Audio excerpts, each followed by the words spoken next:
90-ականներին երգչուհի լինելը շատ ռիսկային գործ Դա էր նաև։ նշանակում էր գոյատևում։ Երբեք ինձ չեմ համարել գեղեցիկ կին։ Ես շատ խնդիրներ եմ ունեցել իմ արտաքինի պատճառով։ Տղամարդկանց կողմից շատ եմ հալածվել։ Ժողովրդական խոսք կա, չէ, որ ասում են ինչ սիրուն է, ասում են բախտը սիրուն լինի։ Ինչպես էր այդ տարիներին դրսևորվում այդ հալածանկասվածը։ Փորձում էին անել ամեն բան, որպեսզի դու իրենց կողքին լինես։ Ով ուներ ինչ որ հնարավորություն կամ ինչ որ պաշտոն, իրեն պրակտիկորեն կարելի էր ամեն ինչ։ Կարող էին վարվել ցանկացած կերպ, ընդ որում ոչ միայն ինձ հետ, ցանկացած այն աղջկա հետ, ով իրենց դուր կգար եւ կմնային անպատժելի, ու դեպքեր շատ էին լինում։ Ժամանակին մեծ աղմուկ բարձրացրեց, երբ քո մեքենան պայթել էր կամ պայթեցրել էին, դու հիմա խոսում ես այդ անպատժելիության մասին, ինձ մոտ ուղիղ ասոցիացիան գնաց այդտեղ, մեկը մյուսի հետ կապ ուներ։ Ոստիկանները ասացին, որ ինքնահարկիզվել է, եւ ես ասացի շատ լավ, ու ուղղակի փակեցի այդ թեման։ Մտածում էի ոնց թե ինձ վիրավորում են, ես պիտի պատասխանեմ, ու այդ մի հատ պատասխանի համար կարող էին ուղղակի զենք անել քո վրա։ Նման դեպքեր եղել են, թե դա միայն ենթադրություն էր, որ կարող էր եւ լինել։ Եղել են եւ եղել են։ Փողոցում չէ, բայց աշխատելու ժամանակ մարդիկ ամեն բան իրենց թույլ էին տալիս։ Հիասթափություններ, վախեր, մի քանի դեպքեր են եղել, երբ ես 3, 4, 6 ամսով չեմ գնացել աշխատանքի։ Ես քանի անգամ ճամպրուկս հավաքել եմ։ Ասում եմ, ես ուղղակի առնում եմ տոմս մի կողմ, դեպի անհայտ ուղղություն, ես ուղղակի գնում եմ, փախնում եմ։ Ալեքսը իմ բոլոր տառապանքների վարձատրությունն է։ Եկավ մի տարիք, որ ես շատ ուզում էի երեխա ունենալ։ Ես չեմ որոշել միայնակ մայր լինել։ Ես ընդհանրապես ընտանիքի մարդ եմ եւ միշտ երազել եմ ընտանիք ունենալու մասին։ Իմ աղոթքները ուղղակի անպատասխան չմնացին, բայց այնպես չէր, որ ես որոշեցի, որ ես պիտի լինեմ միայնակ մայր։ Երբ իմանում եմ, որ մարդիկ որոշում են կայացնում դառնալ միայնակ մայր, դա ինձ տխրեցնում է։ Ամեն մարդ ունի իր ընտրությունը։ Ուղղակի տխրում եմ, որ մարդկանց մոտ չի ստացվում ընտանիք կազմել։ Որտեվ ընտանիքը ամենաթանկ բանն է այս կյանքում, որ մարդ կարող է ստեղծել իր համար։ Կինը չպիտի լինի մենակ, որովհետև Աստված մեզ այդպես ստեղծել է, մեզ ստեղծել է տղամարդ ու կին։ Այս վերջերս ինձ մի տղամարդ,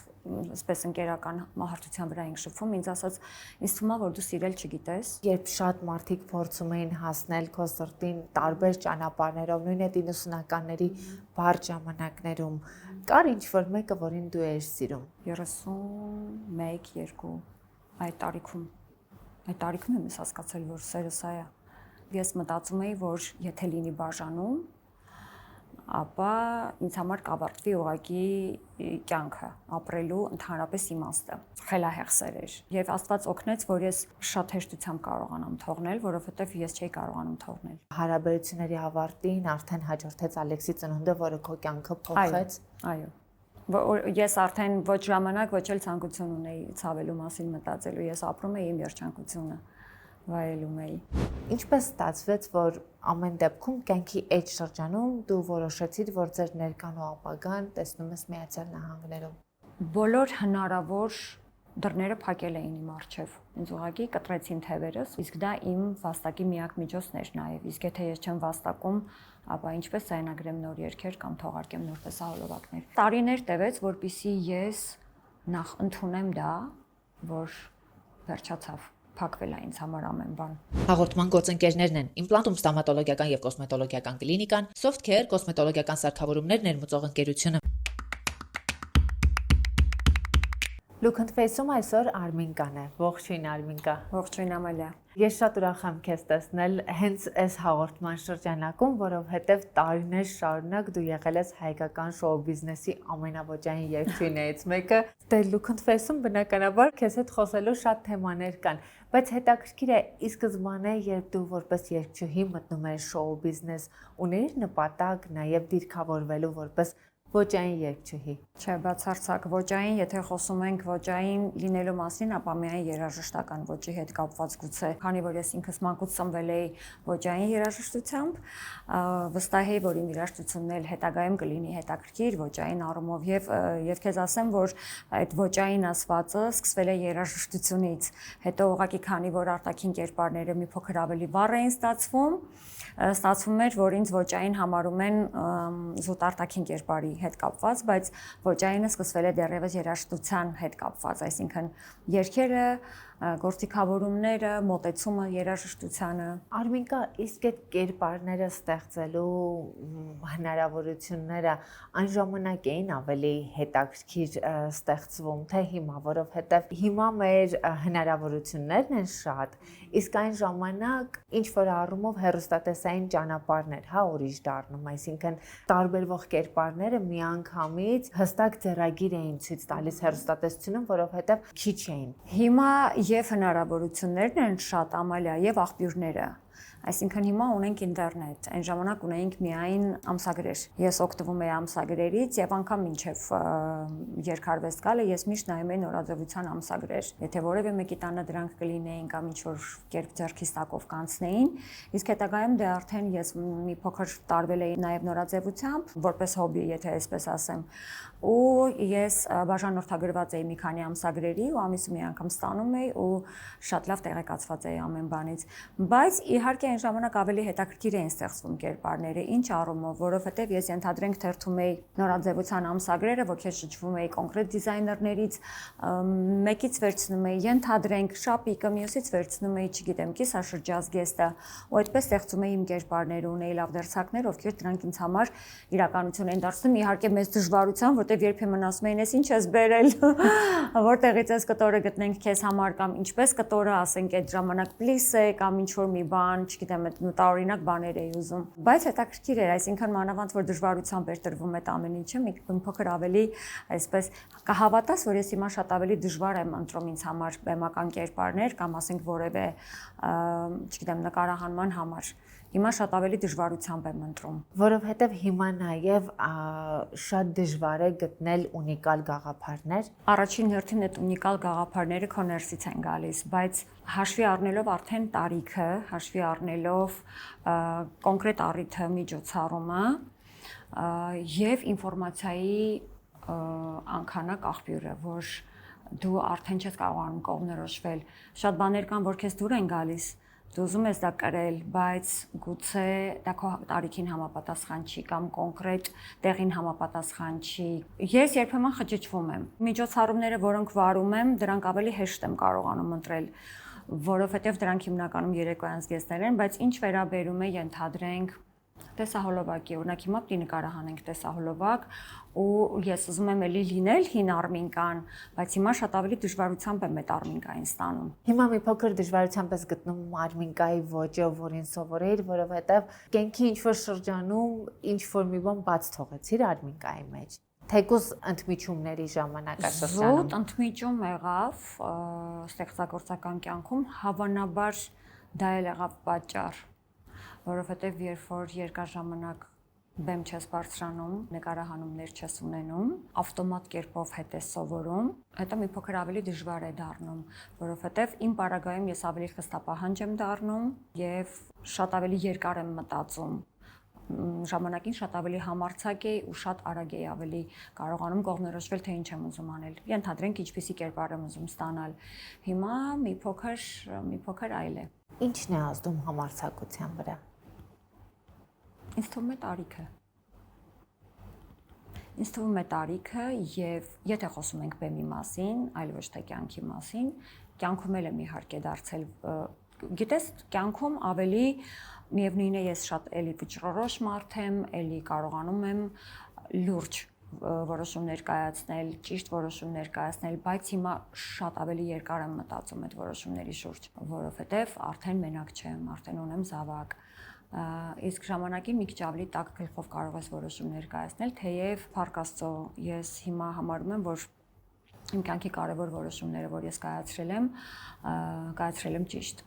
Ինչ վերաբերում է բեմական կեցվածքին, չգիտեմ, տեսքին, արտաքին, հիմա ավելի խստապահանջ եմ, որովհետև նորից եմ ասում, հիմա այդ անդադ չլինի, որ ես անընդհատ տարիք, այդքան էլ մեծ չեմ, բայց բաներ կա, որ ես հաշվի եմ առնում, բաներ կա, որ խնամքով թաքցնում եմ, որովհետև պիտի թաքցնեմ, ինչքան էլ որ ինձ ասում են դեռ տեսքի մեջ ես, դու դեռ մարզվում ես, դու քեզ կարող ես թույլ տալ, բաներ կա, այլևս չեմ ուզում ինձ թույլ տալ, որովհետև պիտի ջահելներ անեն։ Դու վախենում ես մեծանալուց։ Արդեն չէ։ Արդեն չէ, որովհետև ես արդեն շատ վաղուց մեծանում եմ, բոլորս ենք մեծանում։ Այսինքն ես շատ վաղուց նկատում եմ իմ մեծանալը հայելու մեջ, առաջին մի քանի տարիներին թեթևակի այդպես, որովհետև բոլորս մտածում ենք, որ դա մեր հետ չի պատահի։ Մենք նայում ենք ուրիշ կանանց, ասում ենք ես երբեք այսպես չեմ լինի։ Բայց բոլորս մեծանում ենք եւ բոլորս պետք է կարողանանք արժանապատիվ կերպով մեծանալ։ Ես այդպես եմ գտնում, որ այո, ես ունեմ շուտկելու բաներ, այո, ես շատ լավ գիտեմ իմ թերությունները, շատ լավ գիտեմ իմ բաց թողումները արտաքինիս հետ կապված, բայց հիմա հաշտեմ դրանց հետ։ Երբեմն տխրում եմ, ասում եմ, դե լավ էլի։ Հետո ասում եմ, ոչինչ, որովհետև ես սիրում եմ իմ տարիքը ամենը, իսկապես սիրում եմ։ Ու շատ վայելում եմ այս տարիքը։ Դրա համար այս արտաքին փոփոխությունները ոչինչ։ Հիմա ջանք է պետք գործադրել։ Ժամանակին եթե երիտասարդ ես, մաշկիդ հանդեպ ես անտարբեր ու անխնա, քիչ քնելը, մեր գրաֆիկով ապրող մարդկանց համար գիշեր-ցերեկ, չէ՞, մենք գիշերը գնում ենք ձայնագրման ստուդիաներ, տուն ենք վերադառնում լուսադեմին, մի քանի ժամ քնում ենք, առավոտյան վազում ենք նկարահանման, երբեմն շպարով էինք քնում։ Հիմա այդպիսի բան ինչ չեմ կարող թույլ տալ։ Հիմա արդեն գնահատում եմ։ Հիմա արդեն հասկանում եմ, որ պետք է գնամ, որպեսզի լավ տեսք ունենա, որպեսզի ինձ երկար ծառայի, թե մաշկս, թե մարմինս։ Մարզվելը միշտ է եղել քո կյանքում, թե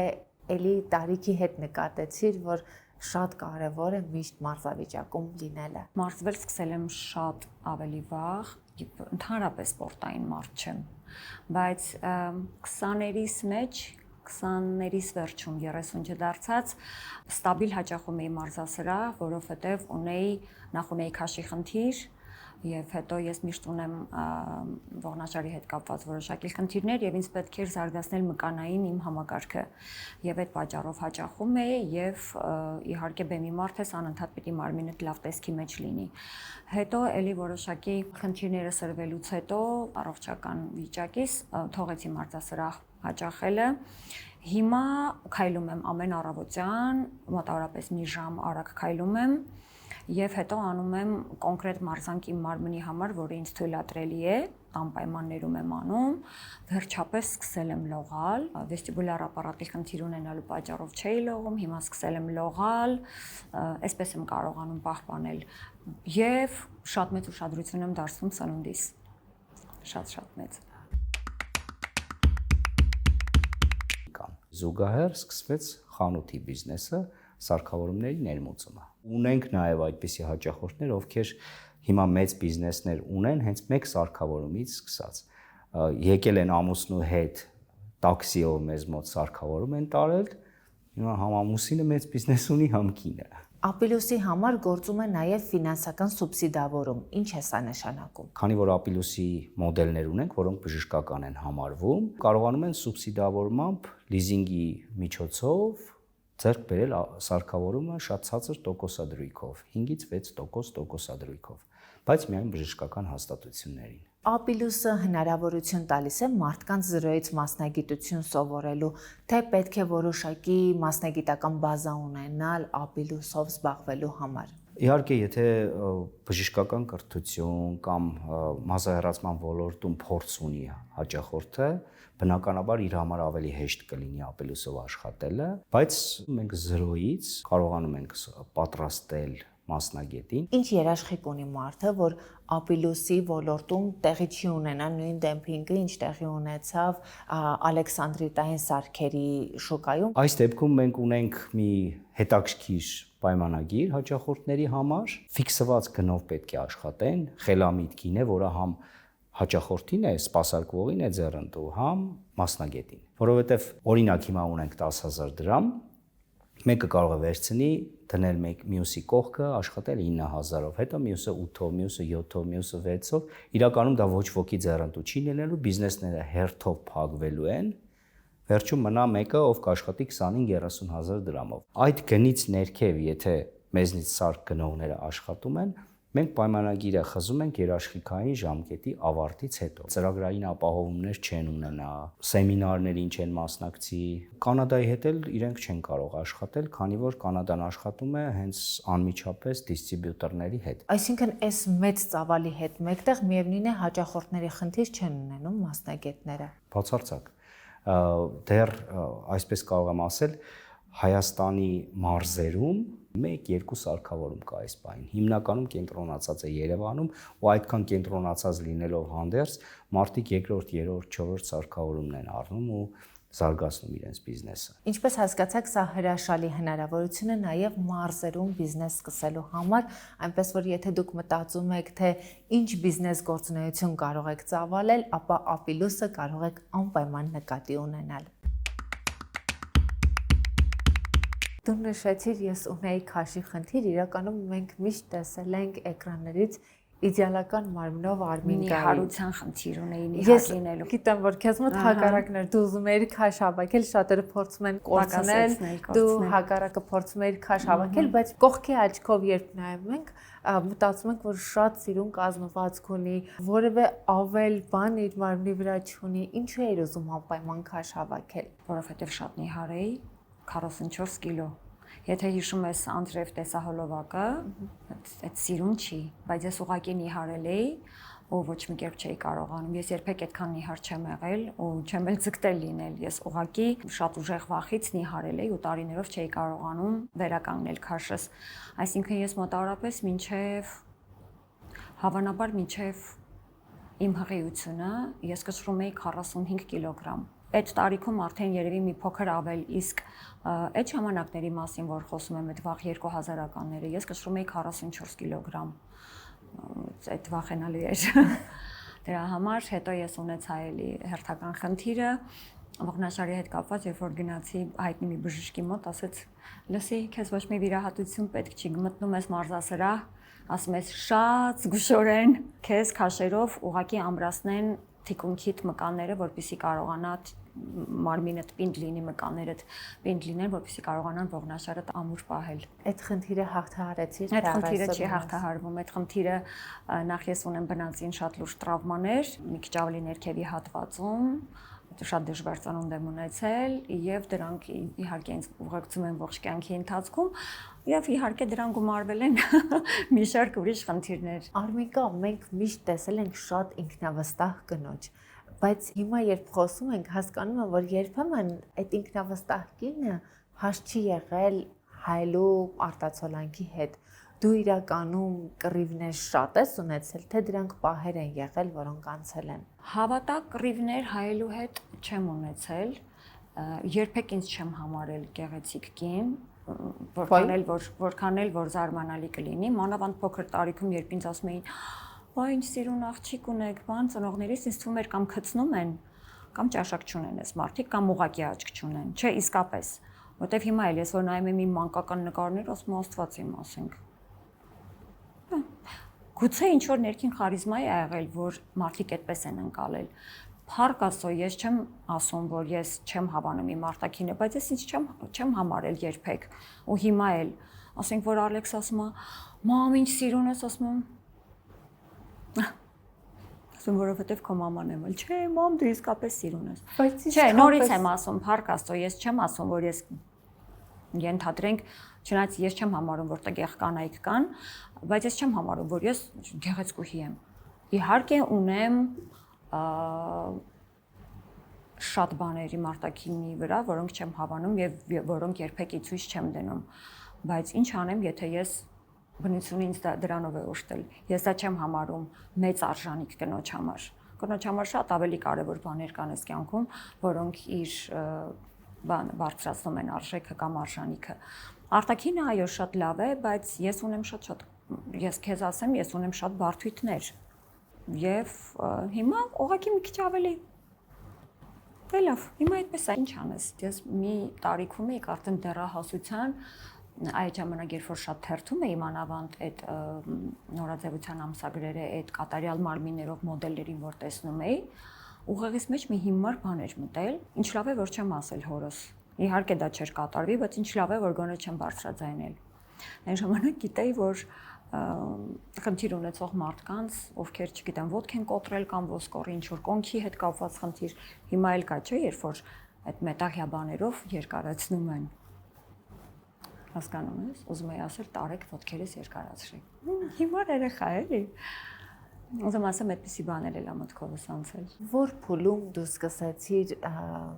ընդունել այնինչ կա եւ տես դու հիմա ասում ես, հա, ես կարող եմ նկատել, որ որևէ բան իմ սրտով չէ, չեմ ուզում ասել թերություն, որովհետեւ դա հենց կոնկրետ քո ընկալումն է, որովհետեւ կողքի աչքով չկա նման խնդիր, բայց ամեն դեպքում որ տարիքում դու սկսեցիր հասկանալ, որ եթե նույնիսկ որևէ բան քո սրտով չէ,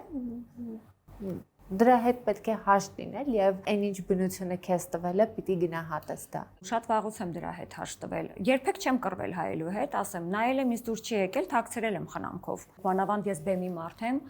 օրինակ դուք ինձ երբեք չեք տեսել կարճ փեշով, չէ՞։ Ես երբեք մերկ ոտքերով դուրս չեմ գալիս բեմ, որտեվ չեմ սիրում իմ ոտքերը եւ դրանք երբեք չեմ ցուցադրում։ Երբեք կռիվ չեմ ունեցել, գուցե երբեմն ասել եմ դե լավ, ասենք միշտ երազել եմ հագնել շատ կարճ շորտեր, բարձրակրունկներով, շատ կարճ փեշ, բայց դա երբեք ինձ թույլ չեմ տալիս։ Հետաքրքիր է, որ դու հիմա ասացիր, ես նոր հասկացա, որ մենք քեզ չենք տեսել կարճ փեշով, բայց մինչև այդ չէ էլ ֆիքսվել, որ չենք տեսել։ Ես երբեք չեմ կրում կարճ, նո մաքսիմում ծնկից ներքև, եթե հագնում եմ շրջազգեզ կամ կիսաշրջազգեզ։ Արտաքինի հետ կապված, այսպես ասեմ, ես շատ խնդիրներ եմ ունեցել իմ արտաքինի պատճառով։ Ես շատ եմ հալածվել։ Ինչու՞։ Տղամարդկանց կողմից շատ եմ հալածվել եւ միշտ մտածել եմ, որ ավելի լավ կլիներ, որ ես մի քիչ ավելի չերևացող աղջիկ լինեի ու չունենայի այս խնդիրները։ Դա ինձ ավելի է խանգարել, որովհետեւ ժողովրդական խոսք կա, չէ, որ ասում են ինչ սիրուն է, ասում են բախտը սիրուն լինի։ Երբեմն ասում են գեղեցիկ արտաքինը օգնում է, այդ գեղեցիկ արտաքինը ավելի խանգարում է կյանքում։ Մանավանդ հավանաբար ես որ անցել եմ 90-ականներ, ես շատ եմ դժվել իմ արտաքինի պատճառով, այսինքն միշտ եղել եմ ուշադրության կենտրոնում, անկախ ինձանից ու միշտ ինձ դժվար է, ես միշտ փախել եմ դրանից։ Ես անգամ երբ որ գիտեի, որ ասենք մարդիկ են գալիս որոշ ելույթների, ասենք այն ժամանակ դեռևս կորպորատիվ միջոցառումներ երբ որ կային, իսկ 90-ականներին այդ լուրջ բան էր կորպորատիվ միջոցը, դուք դե համարձակություն ունենայիր։ Իսկ ես աշխատում էի խմբում ու ես չունեի ընտրություն երկել կամ չի երկել այդ միջոցառումներին։ Ես համերգից հետո չասեմ այլանդակում էի ինձ, բայց ես մաքսիմալ փչացնում էի իմ տեսքը, այդպես էի դուրս գալիս սրահից, որտեղ առանձնապես չկային ծառայողական մուտքեր, ելքեր, որպեսզի ինձ չնկատեն։ Հագնում էի, ենթադրենք մազերս հարդարած էին, շատ անխնա հավաքում էի մազերս, միշտ մոտս ունեի օպտիկ ակնոցի նման ակնոց, որը օպտիկ չէր, ուղղակի թափանցիկ ապակիներով, միշտ կրում էի այդ ակնոցները ու եթե ձմեռ էր միշտ հագնում էի մամայիս շուբան, որը 3 չափս ինձանից մեծ էր, որ ես կորեմ այդ ամեն ինչի մեջ, որ ինձ չնկատեն, ես արագ դուրս գամ ու փախնեմ այդտեղից։ Ինչպես էր այդ տարիներին դրսևորվում այդ հալածանկասվածը։ Անընդհատ հետևում էին քեզ, անընդհատ փորձում էին անել ամեն բան, որպեսզի դու իրենց կողքին լինես։ Այն ժամանակ նոր էին հայտնվում, ասենք, մարդիկ, ովքեր, չգիտեմ, օլիգարխ էին կոչվում կամ չէին կոչվում։ Այն ժամանակ իհարկե ժամանակները շատ բարդ էին, գիտես, ով ուներ ինչ-որ հնարավորություն կամ ինչ-որ պաշտոն, իրեն, պրակտիկորեն կարելի էր ամեն ինչ, եւ ինքը կարող էր անպատիժ մնալ։ Պետք էր կարողանալ այդ հետապնդմանը դիմանալ։ Ավելի շատ հետապնդում, քան հալածանք, գուցե մի քիչ սխալ բառ եմ ընտրել, հետապնդում։ Արմինկա, դու խոսում ես անպատժելիության մասին, առավել եւս այդ 90-ականների, 2000-ականների, ու ես մտաբերեցի մի պատմություն, չգիտեմ մեկը մյուսի հետ կապ ունի թե չէ, բայց ինձ մոտ ասոցիացիան եղավ եւ վստահ եմ, որ դիտողներից շատերի մոտ էլ կարող է լինի, ժամանակին մեծ աղմուկ բարձրացրեց, երբ քո մեքենան պայթել էր կամ պայթեցրել էին, ու դու հիմա խոսում ես այդ անպատժելիության մասին, ինձ մոտ ուղիղ ասոցիացիան գնաց այդտեղ, մեկը մյուսի հետ կապ ուներ։ Չէ, մենք արդեն խոսում ենք ուշ 2000-ների մասին, 2000-ականների, դա տեղի ունեցել 2008 թվականին։ Անկեղծ ասած, մեքենան ոստիկանները ասացին, որ ինքնահարկիզվել է, եւ ես ասացի շատ լավ, ու ուղղակի փակեցի այդ թեման, թե չէ ես կարող էի հետախուզում անել, այսինքն իմանալ իրականում ինչ էր տեղի ունեցել, ես ուղղակի փակել եմ ու դրել եմ մի կողմ այդ թեման։ Այսինքն դու այնպես չի որ հավատացել ես այդ վարկածին, բայց փակել ես թեման։ Հնարավոր է, որ այդպիսի վարկած լիներ, ասեմ ինչու, որովհետև մեքենան հեռակառավարմամբ կարողանում էինք տանից շարժիչի աշխատացնել, չէ, որ ծմրանը տաքացնում էինք, ամռանը հովացնում էինք։ Հավանականություն կար, որ դրա պատճառով է եղել, որտեղ դեպքեր եղել էր ու հենց իմ մեքենայի մակնիշի հետ դրա համար չի բացառվում նաև այդ վարկածը։ Այնպես որ այդ թեման փակել եմ Ամալիա ջան։ Բայց ժամանակին կար որոշակի վախի մթնոլորտ նույն այդ անպատժելիության պատճառով։ Շատ, որովհետև մարդիկ կարող էին վարվել ցանկացած կերպ, ընդ որում ոչ միայն ինձ հետ, ցանկացած այն աղջկա հետ, ով իրենց դուր կգար եւ կմնային անպատժելի, ու դեպքեր շատ էին լինում։ Նու խոսում ենք վաղ 90-ականների մասին, հետո չեմ հիշում, որ այդպիսի բաներ եղած լինեն։ Այն ժամանակ այս վերջերս էլի խոսում էինք, որ շատ մարդկանց մոտ պատերազմից հետո զենք կար։ Այսինքն մարդիկ ման էին գալիս քաղաքում զենքով եւ ենթադրենք կարող էին քեզ մի բան ասել, դու պատասխանեիր, իսկ ես միշտ պատասխանում էի, որովհետեւ ես միշտ կարողացել եմ ինձ պաշտպանել, փորձել եմ։ Գուցե շատ սուր երբեմն, որը օրինակ հիմա երբեք չի անի, որտեվ այն ժամանակ մտածում էի ոնց թե ինձ վիրավորում են, ես պիտի պատասխանեմ, ու այդ մի հատ պատասխանի համար կարող էին ուղղակի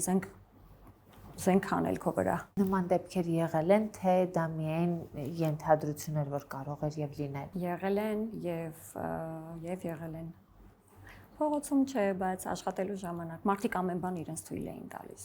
Որքան փորձում եմ վերլուծել, հասկանում եմ, որ 90-ականներին երգչուհի լինելը շատ ռիսկային գործ էր։ Դա նշանակում էր գոյատևում։ Եվ ոչ միայն երգչուհի, նորից եմ ասում, մի քիչ աչքի ընկնող կին եթե լիներ,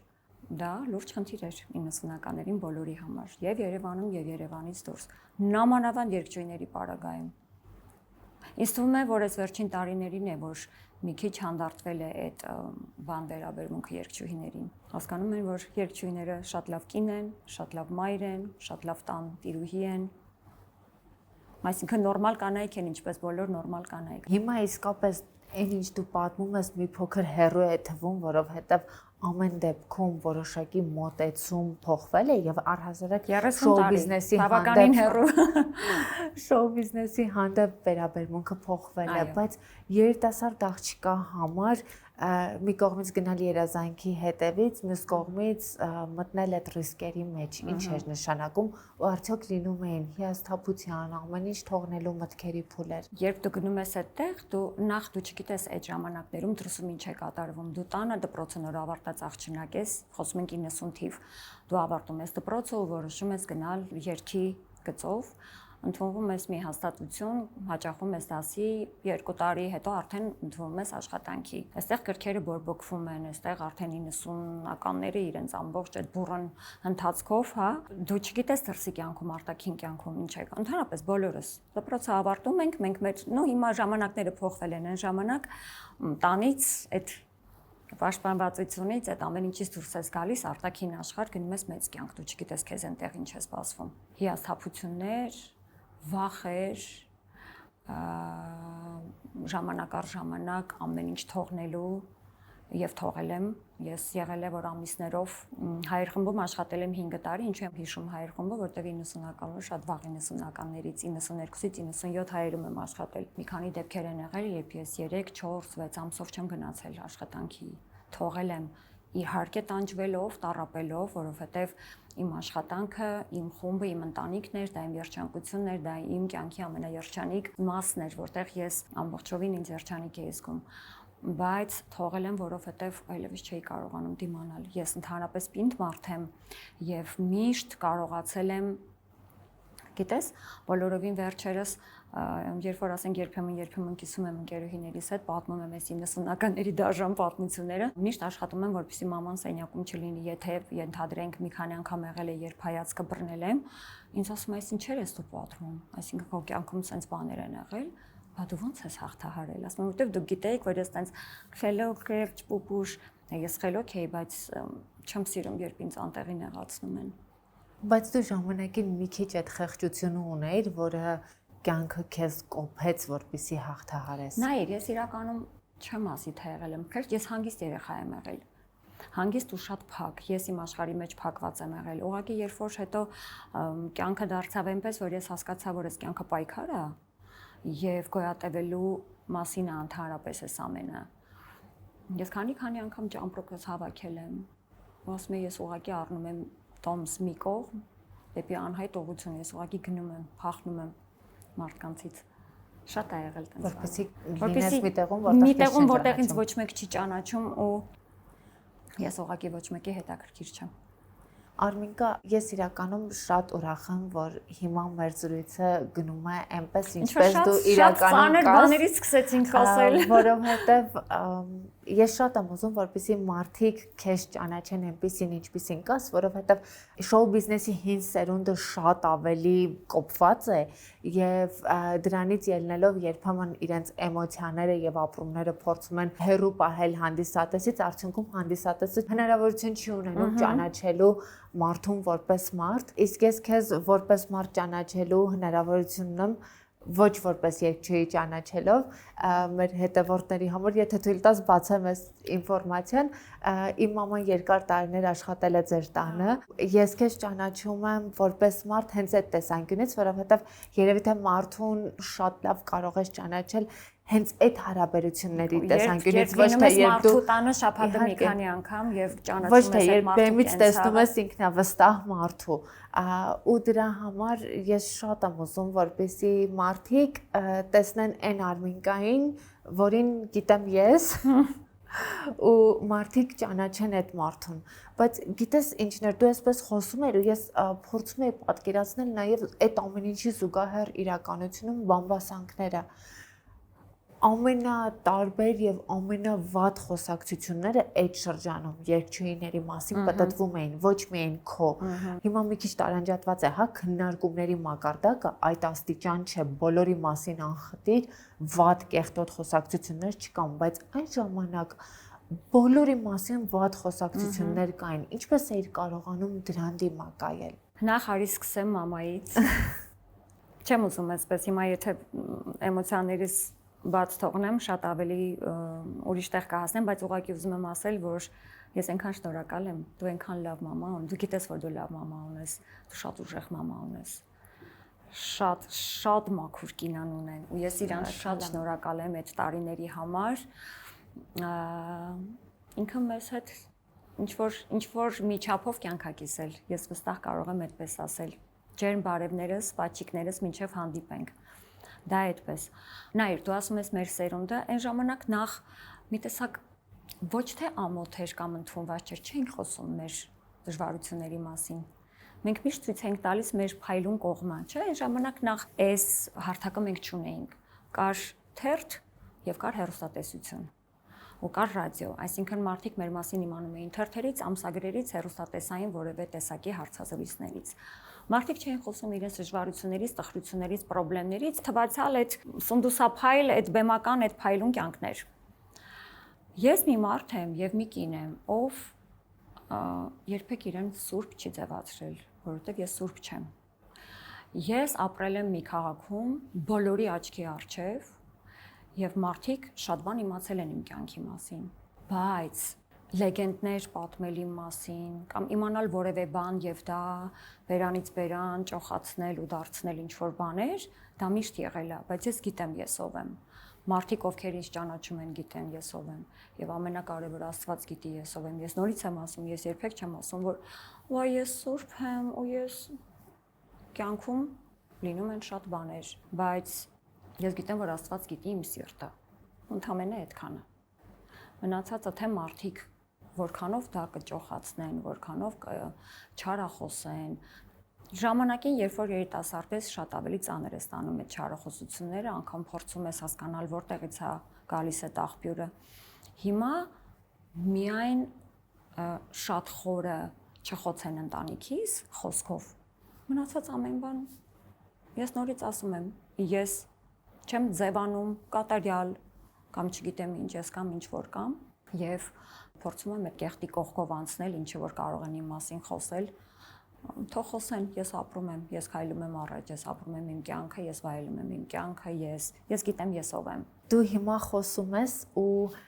ես հասկանում եմ, թե ինչու են քեզ միշտ ասում, որ շատ մեծ համարձակություններ պահանջում մայրանալը,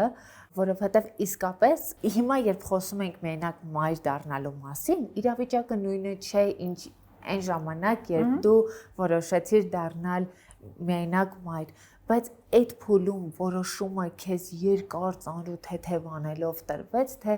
դու մի անգամից շատ հստակ հասկացար, որ դու ուզում ես բալիկ ունենալ եւ մենակ մայր դառնալը քեզ համար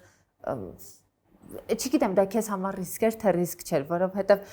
երբ կողքից ես նայում գնահատականները ուրիշ են, երբ 2026 թվականին նայում ես ու ինչ որ գնահատական ես փորձում տալ, իրավիճակը ուրիշ է, բայց 2009 թվականին դա լրիվ ուրիշ իրավիճակի մասին էր խոսքը։ Նախ ասեմ, որ ես շատ եկավ մի տարիք, որ ես շատ ուզում եի երեխա ունենալ եւ ես չեմ որոշել միայնակ մայր լինել։ Ես ընդհանրապես ընտանիքի մարդ եմ եւ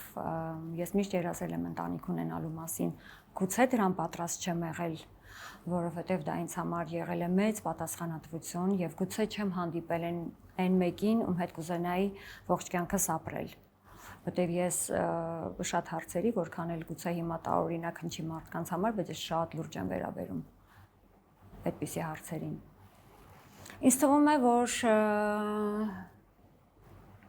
իմ այդ մեծ ցանկությունը եւ իմ աղոթքները ուղղակի անպատասխան չմնացին, արի այսպես ձևակերպեմ, հա, բայց ես այնպես չէր, որ ես որոշեցի, որ ես պիտի լինեմ միայնակ մայր։ Չէ, ուղղակի իմ աղոթքների պատասխանը ինձ այդ կերպով տրվեց։ Բայց ասեմ նաև, որ երբ իմանում եմ, որ մարդիկ որոշում են կայացնում դառնալ միայնակ մայր, դա ինձ տխրեցնում է։ Որովհետև ամեն մարդ ունի իր ընտրությունը եւ ոչ թե որ դժվար է, դժվար չի, կյանքում ոչ մի բան հեշտ չի, լիարժեք ընտանիքներում էլ երեխա մեծացնելը հեշտ բան չի։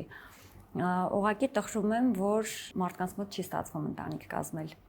Որտեվ ընտանիքը ամենաթանկ բանն է այս կյանքում, որ մարդ կարող է ստեղծել իր համար։ Դու քեզ համարել ես շատ տխրել, որ ամեն դեպքում այդպես ստացվեց, որ չէ։ Գիտես, Ալեքսի ծնունդը ինձ այնքան բան ա տվել, որ երբ որ ժամանակին ես չունեի շատ բան իմ կյանքում, այսինքն ես չունեի ներքին խաղաղություն, ես չունեի երջանկություն ընդհանրապես, ես չունեի անձնական երջանկություն, բայց այդ ամենը ինձ լրացնում էր բեմը։ Ալեքսի ծնունդը ինձ համար լրացրեց մնացած իմ բոլոր թերի ու պակաս բաները, հասկանում ես, իմ պարագան մի քիչ այլ է։ Իհարկե ես այդ ժամանակ շատ ավելի սկսեցի երազել ընտանիք ունենալու մասին, մինչև Ալեքսի ծնվելը, երբ որ ես իրեն դեռ սպասում էի, ես երազում էի, որ մի օր ես կունենամ այդ ընտանիքը։ Ցավոք, այդ մի երազանքս դեռևս չի իրականացել, եւ ընդ որում ես երազում եի եւս մի քանի երեխա ունենալու մասին, որովհետեւ մայրանալը բանից պարզվում է հրաշալի բան է եւ ես շատ սիրեցի այդ process-ը, ես շատ սիրեցի այդ իմ հղիության ընթացքը, երեխային կերակրելու ընթացքը, այդ խնամքը, որ ես 24 ժամ տանում էի իր մասին, բայց դա էլ չստացվեց, ոչինչ։ Ես վստահ եմ, որ իրականում դու Ալեքսով ստացել ես քո բոլոր աղոթքների պատասխանը, որովհետև հրաշալի որդի ունես։ Գիտես, ես մի բան շնորհակալ եմ քեզ, ես միշտ ասում եմ, որ Ալեքսը իմ բոլոր տառապանքների վարձատրությունն է։ Ինչպիսին են հիմա մայր ու որդի հարաբերությունները։ Վայ հիանալի, դու չես պատկերացնի ես ոնց եմ վայելում իմ այդ մամա լինելը։ Երբեմն մտածում եմ, մի քիչ մեծ եմ ես մի քիչ շատ ավելի մեծ տարիքում ունեցա, բայց մենք այնքան հետաքրքիր ընկերներ ենք Ալեքսի հետ, այսինքն ես իր բոլոր տարիքներում իրեն հետ հավասար իր բոլոր խնդություններին մասնակից եմ։ Իհարկե մենք ունենք սահման, որտեղ վերջանում է ընկերությունը ու սկսվում է մաման, որտեղ վերջանում է ընկեր մաման, այնտեղ սկսվում է լուրջ մաման։ Ինքը շատ լավ գիտի այդ սահմանը, բայց մենք կենթանալու աստիճան լավ ընկերներ ենք։ Մենք եւ նման ենք շատ, չէ՞ որ մենք ծնվել ենք նույն համաստեղության նույն ամսվա եւ նույն տարվա, բայց մենք նաեւ շատ տարբեր ենք։ Ինձ անասելի հետաքրքիր է իր հետ եւ կարծում եմ, որ իրեն ինձ հետ է հետաքրքիր, որովհետեւ մենք շատ ճամփորդում ենք, մենք շատ ժամանակ ենք միմյանց հետ անցկացնում, ամեն բան պատրաստ եմ իր հետ անել, ամեն կենթություն, ինչ որ կուզի, տղա է բարձ է, իր հետաքրքրությունները այլ են, բայց մենք շատ ընդհանուր բաներ ունենք միասին։ Մենք վայելում ենք իրար, այսպես ասեմ, շատ խորը, շատ ամուր թելերով ենք կապված, բայց միևնույն ժամանակ ես հասկանում եմ, որ ես հետո պիտի իրեն թողնեմ, որ ինքը լող է այս կյանքում, արդեն առանձին ինձ։ պատրաստ ես դրան։ Հիմա պատրաստ չեմ, որովհետև դեռ փոքր է, բայց շատ քիչ է մնացել։ Ես ինձ պատրաստում եմ, որովհետև ես կլինեմ իր թիկունքին, բայց ես կթողնեմ, որ ինքը գնա իր ճանապարհով, իր բոլոր սխալներով հանդե։ Ես իրեն միշտ ասում եմ, երբեք չվախենաս սխալվելուց եւ երբեք չմտածես, որ դու ուրիշների սխալներով պիտի դասեր քաղես։ Կընկնես, կբարձրանաս, կցավի, շատ կցավի։ Ես իրեն միշտ ասում եմ, այ երբ որ տան դուռը բացես ու գնաս, այնտեղ լրիվ ուրիշ իրականություն, ասում եմ, գիտեմ, ասում եմ, չգիտես։ Պիտի թողնեմ, որովհետև նախ տղա է, ես իրան մաքսիմալ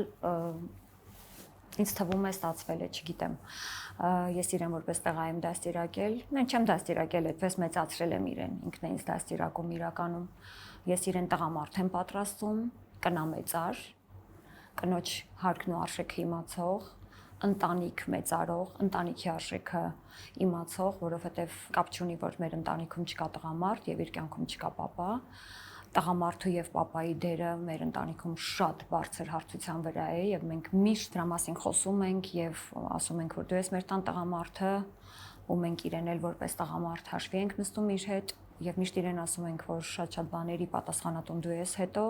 եւ ես ընտանիքում եւ հետո արդեն քո ընտանիքում, որ պիտի կազմես։ Արմիկա, երբեմն կանայք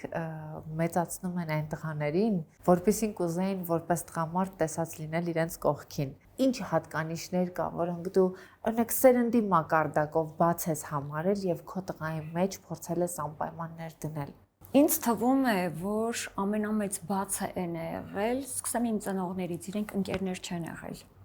Ես կուզեի տեսնել այդ մտերմությունը, իրենք ժամանակ էլ չունեին ախր իրար համար, իրանք այնքան հոգսաշատ էին մեր ծնողները, դա չի նշանակում, որ մենք հոգսաշատ չենք, բայց մենք մի տեսակ կարողանում ենք այդ ժամանակը տրամադրել, զույգերը այսօր մտերիմ ընկերներ են, շատ լավ իրենց համար ժամանակ են գտնում, իրենք կարողանում են իրենց հարաբերությունները ճիշտ դասավորել, որ երեխան տեսնի ծնողների մտերմությունը, ծնողների սերը, հոգատարությունը միմյանց հանդեպ ու ես շատ կուզենամ, որ ինքը այնպիսի կողակից ընտրի, որպիսի իրենք երկուսով կարողանան այդ ամեն ինչը ճիշտ լինեն ընկերներ, ամուսիններ, լավ սիրեկաններ, ես իրեն կենցաղի մեջ էլ որոշ բաներ խնդրում եմ, որ ինձ օգնի, որովհետև շատ բաներ կա մենակս չեմ կարողանում անել, կա բաներ, որոնք կատեգորիկ արգելում եմ, ասելով, որ դա տղամարդու անելիք չի, օրինակ այդքան էլ չեմ, ես ընդհանրապես ֆեմինիստ չեմ, ես կնոջ արժեքը իմացող կին եմ, ես ֆեմինիստ չեմ եւ տղամարդու դիրքն ու կարեւորությունը, տղամարդը վերջապես տղամարդ է, ինքը ընտանիքի թագավորն է ինձ համար։ Եվ կենցաղային որոշ հարցեր բարթել տղամարդու վրա այդքան ճիշտ չեմ համարում, բայց էլեմենտար, ասենք, ափսեները լվանալ, թույլ չեմ տա փոշեկուլը միացնել, բայց ենթադրենք ինչ որ մի բան եմ պատվիրել, ինքը անմիջապես ինքը արդեն գիտի, որտեղ ինքն է ասել, մամ, սա տղայի աշխատանքը, օքեյ, կարող ես անել, որտեղ ես ինքս էլ գլուխ չեմ հանում, կբացի, տուփից կհանի, կամրացնի, կհավաքի, կտեղադրի, ենթադրենք, աղբը կթափի, երբեմն կհարդարի իր անկողինը, որովհետև ինչ որ մի բանով ես եմ քեզ ուզում օգնել, ինչ որ մի բանով ուզում եմ հոգսը թեթևացնել, այո, պիտի կարողանա իր կնոջ հոգսը թեթևացնել, բայց պիտի մնա տղամարդ նաև։ Արմիկա, հիմա երբ մեծացել է իր դիտարկումներն է ունենում, տես հագուստի ոճի մասին խոսելիս դու նշեցիր, որ դու արդեն նաև հաշվի ես առնում, որ երեխա ունես, մայր ես, հետաքրքիր է ինքը ինչ դիտարկումներ է ունենում, օրինակ քո ոճի հետ կապված, քո աշխատանքային գործունեության հետ կապված։ Ամելա, Ալեքսը շատ ու շատ իր տղա է։ Իմ արտաքինից, իմ հագուկապից, իմ եղունգների գույնից ու իմ դիմահարդարումից վերջացրած, միշտ շատ ու շատ իր է։ Միշտ անում է հաճախոսություն, միշտ ասում է մամ ինչ սիրուն ես, կամ ասենք թե ամեն աշխատանքի գնալիս բացում եմ իր սենյակի դուռը, ասում եմ այլ մի հատ կնայես, կամ ասենք պիտի մտնեմ պարտադիր մենք պիտի համբուրվենք, մենք օրվա մեջ անթիվ անգանակ համբուրվում ենք, երբ որ հանդիպում ենք որևէ առիթով տան մեջ, միշտ աշխատանքի գնալիս բացում եմ, ասում եմ ես գնում եմ, արի քեզ մի հատ գրկեմ, մամ ինչ սիրուն ես, կամ ինձ երբեմն օգնում է հագուստս, եթե տանը միայնակ ենք երկուսով, շատ ու շատ իրա, բայց հա, դե տղա է մի քիչ տենց կարող է հանկարծ ուղղի կամ դե արդեն ասացի, որ կարճ փեշ չեմ կրում, ասենք եթե միասին մեկնում ենք հանգստանալու, ողալողաս գեստս ինչ որ մի բան, ման բացվել է, ման ուղղի կամ ինչ որ մի բան։ Հա, տղա է, նորմալ է դա։ Իսկ առօրյային որ ինչ որ մի բան բաց համարի հագուստի մեջ լինում է։ Ոյ առօրյայի մեջ չէ, առօրյայի մեջ չէ, դժվար։ Գուցե բաց չլինի, բայց գուցե այդ պահին ինչ որ մի բան սխալ է գնացել, ենթադրենք, չգիտեմ, ինչ որ մի բան իջել է կամ ինչ որ մի բան խնամքով կուղի։ Ինչ ես սովորում Ալեքսից հիմա։ Ոյ Ալեքսից այնքան բան կա սովորելու, համբերություն եմ սովորում։ Անսահման համբերություն ունի այդ երեխան։ Երբեմն մտածում եմ, որ տանել չի կարողանում, ասենք բարձր խոսել կամ անգամ եթե բարկանամ, երբեք չի պատասխանի ինձ, երբեք ձայնի տոնը չի փոխի, երբ որ զգա որ արդեն ուզում եմ սահման անցնել, չի սիրում կոնֆլիկտ, բացարձակ տանել չի կարողանում։ Լավ, մամա, հավաքի քեզ։ Շատ համբերատար տղա է, շատ զուսպ է, չի ուզենա իհարկե որ այդ աստիճան զուսպ լիներ։ Ինձ թվում է տղայի համար, չնայած կարծում եմ որ կյանքը կփոխի իրեն մի քիչ։ Սովորում եմ սիրել, չնայած որ ես իմ մեջ անսահման ես միշտ ասում եմ, ես այնքան սիրառած սեր ունեմ, երբեմն երբ որ ես շատ ուզում եմ երեխա ունենալ, ասում եմ Աստված իմ, ես չգիտեմ այս սերը այլևս ուր տամ։ Ինձ պետք է ամենակարևոր տեղը, որ այս սերը գնա այդտեղ, որովհետև այդ սերը այդպես բխում է ու իր տեղը չի գտնում, գիտես, այնքան կարևոր է, որ այդ սերը, որը նախասահմանված է կոնկրետ մեկի համար, այդ մեկը լինի, որ դու տաս այդ սերը։ Ես դա ֆիզիկապես անգամ զգացել եմ, ասում եմ Աստված իմ, չգիտեմ էլ ինչ անեմ այս սիրո հետ։ Այս վերջերս ինձ մի տղամարդ, այսպես ընկերական մահարտության վրա ենք շփվում, ինձ ասաց, ինձ թվում է, որ դու սիրել չգիտես։ Ասացի, գիտես, ասացի իմ սրտում այնքան շատ սեր կա, որ կբավարարի աշխարհի բոլոր մարդկանց։ Այդպես լինում է։ Չգիտեմ, չեմ գովում Ալեքսին, բացարձակ ինքը այնպես չի որ կատարյալ երեխա է կամ ընդհանրապես կատարյալ մարդիկ կան։ Ունի իր բաները, որոնք ինձ անսահման զայրացնում են, բայց սովորում եմ։ Ընդհանրապես, գիտես, Սամվելա, կյանքը մի բանի մասին է, որ դու անընդհատ մարդկանցից, ես օրինակ այնքան սիրում եմ մարդկանցից սովորել։ Ես օրինակ հիշում եմ, երբ արդեն 5 տարի աշխատում էի Հայեր խմբում, ինձ անդադ ասում էին, արդեն հասունացել է ժամանակը, հասել է ժամանակը, որ դու պիտի առանձնանաս, դու պիտի առանձին կարիերա անես։ Ասում եմ, ես դեռ բաներ ունեմ Նադիայից սովորելու։ Եվ հետո կյանքի շատ փուլերում, գիտես, ես իմ տղամարդ ընկերներից ինչքան բան եմ սովորում։ Ես այնքան սիրում եմ տղամարդկանց մտածելակերպը, իրենց ուղեղի ճկունությունը։ Այ օրինակ Ալեքսն էլ երիտասարդ է, բայց տղամարդու մտածելակերպ ունի, այնքան եմ սիրում։ Իրանք այլ կերպ են նայում աշխարհին, իրանք այլ գույների մեջ են տեսնում ամեն բան։ Հետո այդ բիզնես մտածողությամբ, այդ ճկուն մտքով տղամարդիկ, թեկուզ կանայք։ Ես անընդհատ սովորում եմ մարդկանցից։ Հիմա դու նկատում ես, որ այդ մտածողությունները մի քիչ միքսվել են կանանց ու տղամարդկանց, թե ամեն դեպքում դու հստակ տեսնում ես տարբերությունները կանացի մտածողության եւ տղամարդկանց մտածողության։ Մենք ինչ էլ որ անենք, մենք արդեն ծնվում ենք տարբեր բնությամբ։ Կին ու տղամարդ դրանք բացարձակապես տարբեր բաներ են։ Իրենց ուղեղի կառուցվածքով, իրենց ֆիզիոլոգիայով եւ դա միայն որպես տղամարդ ու կին տարբերությունը ունեցող բաները չեն։ Այնտեղ լրիվ ուրիշ մեխանիզմ է ինձ թվում աշխատում։ Նայր, մենք հիմա կյանքը այնքան փոխվել է, մենք պրոգրես ենք ապրել, մենք արդեն հասել ենք ինչ որ ուրիշ հարթությունների, չէ, բայց միևնույն է տղամարդու մտքի ճկունությունը եւ տղամարդու մտքի ունակությունը ինձ թվում է, ես չեմ ասի թե կինը զիջում է դրանով, բայց տղամարդունը մի տեսակ վերջին հաշվով տարբեր է կնոջից։ Արմինկա, դու այսպես խոսում ես ու ես հասկանում եմ, որ նույն են գնահատականը, որը քեզ տվել են, որ գուցե դու սիրել չգիտես, երբեմն մարդկանց մոտ ձևավորվում է քո պաշտպանական մեխանիզմներից ելնելով եւ քո արտաքին աշխարհի հետ դրած սահմանից ելնելով։ Բայց ինձ մոտ հարց առաջացավ, ես որքան գիտեմ դու երբեք այդ մասին չես խոսել, բայց հարցը առաջացավ, տամ եթե դեմ լինես չենք խոսի այս մասին։ Դու ավելի երիտասարդ տարիքում մեծ սիրահարվածություն ունեցել ես։ Ավելի երիտասարդ տարիքում այն տարիներին, երբ շատ մարդիկ փորձում էին հասնել քո սրտին տարբեր ճանապարհներով, նույն այդ 90-ականների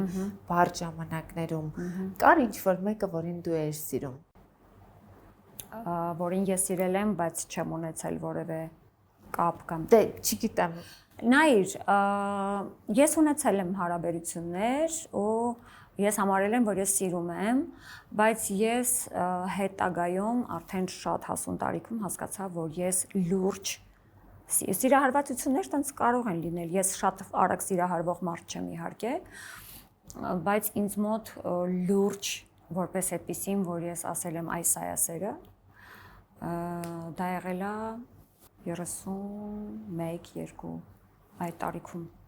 Այդ տարիքում եմ ես հասկացել, որ սերը սա է։ Ու ինչ եղավ։ Տենց եղավ, շատ բուրըն։ Հետո ամեն բան ունենում է իր ավարտը միշտ։ Ավարտվեց հետո մի օր։ Մեծ կռիվներով ես հաղթահարել այդ ավարտը, թե այն ժամանակ արդեն ունեիր որոշակի խաղաղություն, կյանքի յուրաքանչյուր հարված ընդունելու։ Ինձ թվում է, որ Աստված ինձ օգնեց եւ բերեց այն կետին, որովհետեւ ես մտածում էի, որ եթե լինի բաժանում, ապա ինձ համար կավարտվի ուղղակի կյանքը, ապրելու ընդհանրապես իմաստը։ Ահա, խելահեղ սեր էր։ Բայց ուղղակի երևի եղավ այն ժամանակ, երբ երևի ես պատրաստ էի։ Եվ Աստված օգնեց, որ ես շատ հեշտությամբ կարողանամ թողնել, որովհետև ես չէի կարողանում թողնել։ Այդ թողնելուն հաջորդեց Այսինքն Ալեքսի առանց ծնունդը ցավելու թողնել, որովհետև եթե ես թողնեի, ասենք կյանքի էմփուլում, որտեղ ես դեռ այլ հոգեվիճակում էի, հաստատ ասենք ոչ թե կցավեր, արյունահոսեր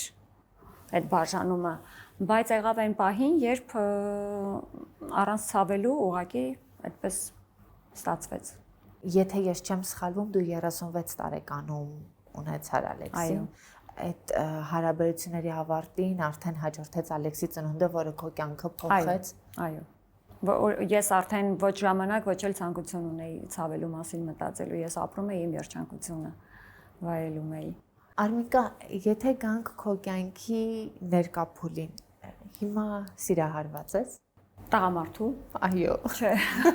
Կուզեի։ Իհարկե կուզեի։ Գիտես ոչ թե թեկուզ սիրահարված լինել, հա։ Ինչու՞ չէ։ Ես համարում եմ, որ կինը չպիտի լինի մենակ։ Որովհետև Աստված մեզ այդպես ստեղծել է, մեզ ստեղծել է տղամարդ ու կին։ Եվ կնոջ կողքին պիտի միշտ լինի տղամարդ, եւ տղամարդու կողքին պիտի լինի կին։ Բայց ամեն մեկս ունենք մեր ճակատագիրը, ասեմ, թե ինչ ասեմ, կամ մեր ընտրությունը։ Չէ, ցավոք չէ, Ամալիա ջան։ Ես հիմա սիրահարված եմ կյանքին, իմ ընտանիքին, հիմա չէ, ընդհանրապես, բայց հիմա ավելի շատ։ Քո կյանքում հիմա նոր սիրուն շրջան է սկսվել, նաև բիզնես գործունեության տեսանկյունից։ Մենք խոսեցինք այն մասին, որ նորաձևությունը ինչ որ առումով հոբի, ինչ որ առումով տարերք է եղել քեզ համար նաև, ու ժամանակ առաջ դու թողարկեցիր քո հագուստի գիծը,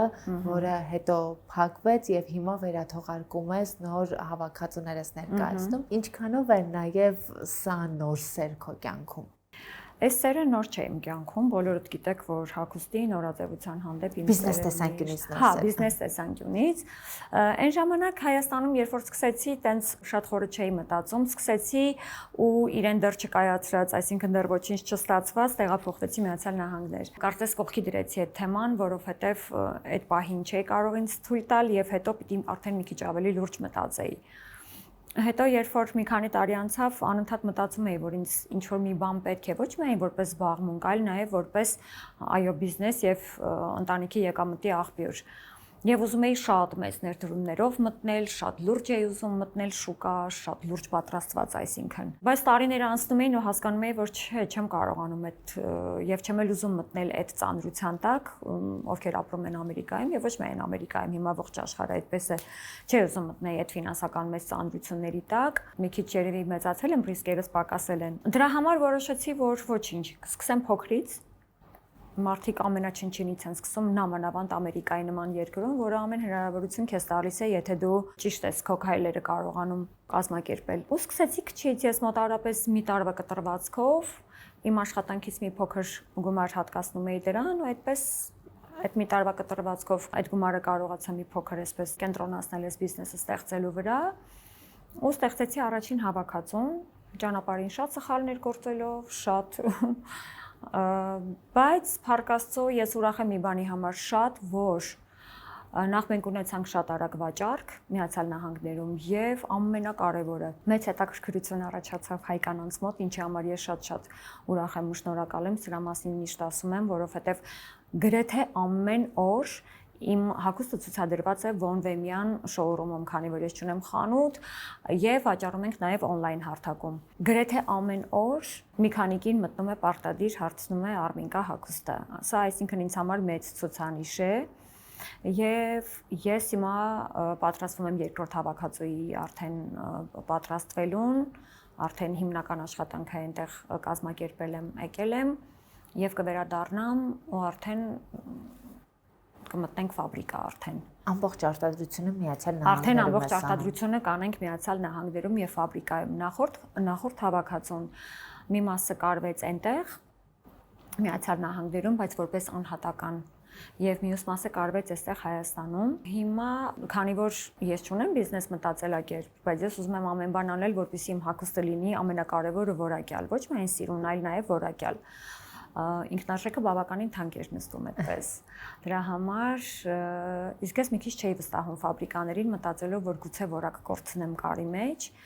բայց հիմա ընկերներս, ովքեր ինձ օգնում են այնտեղ եւ մասնավորապես Von-ը,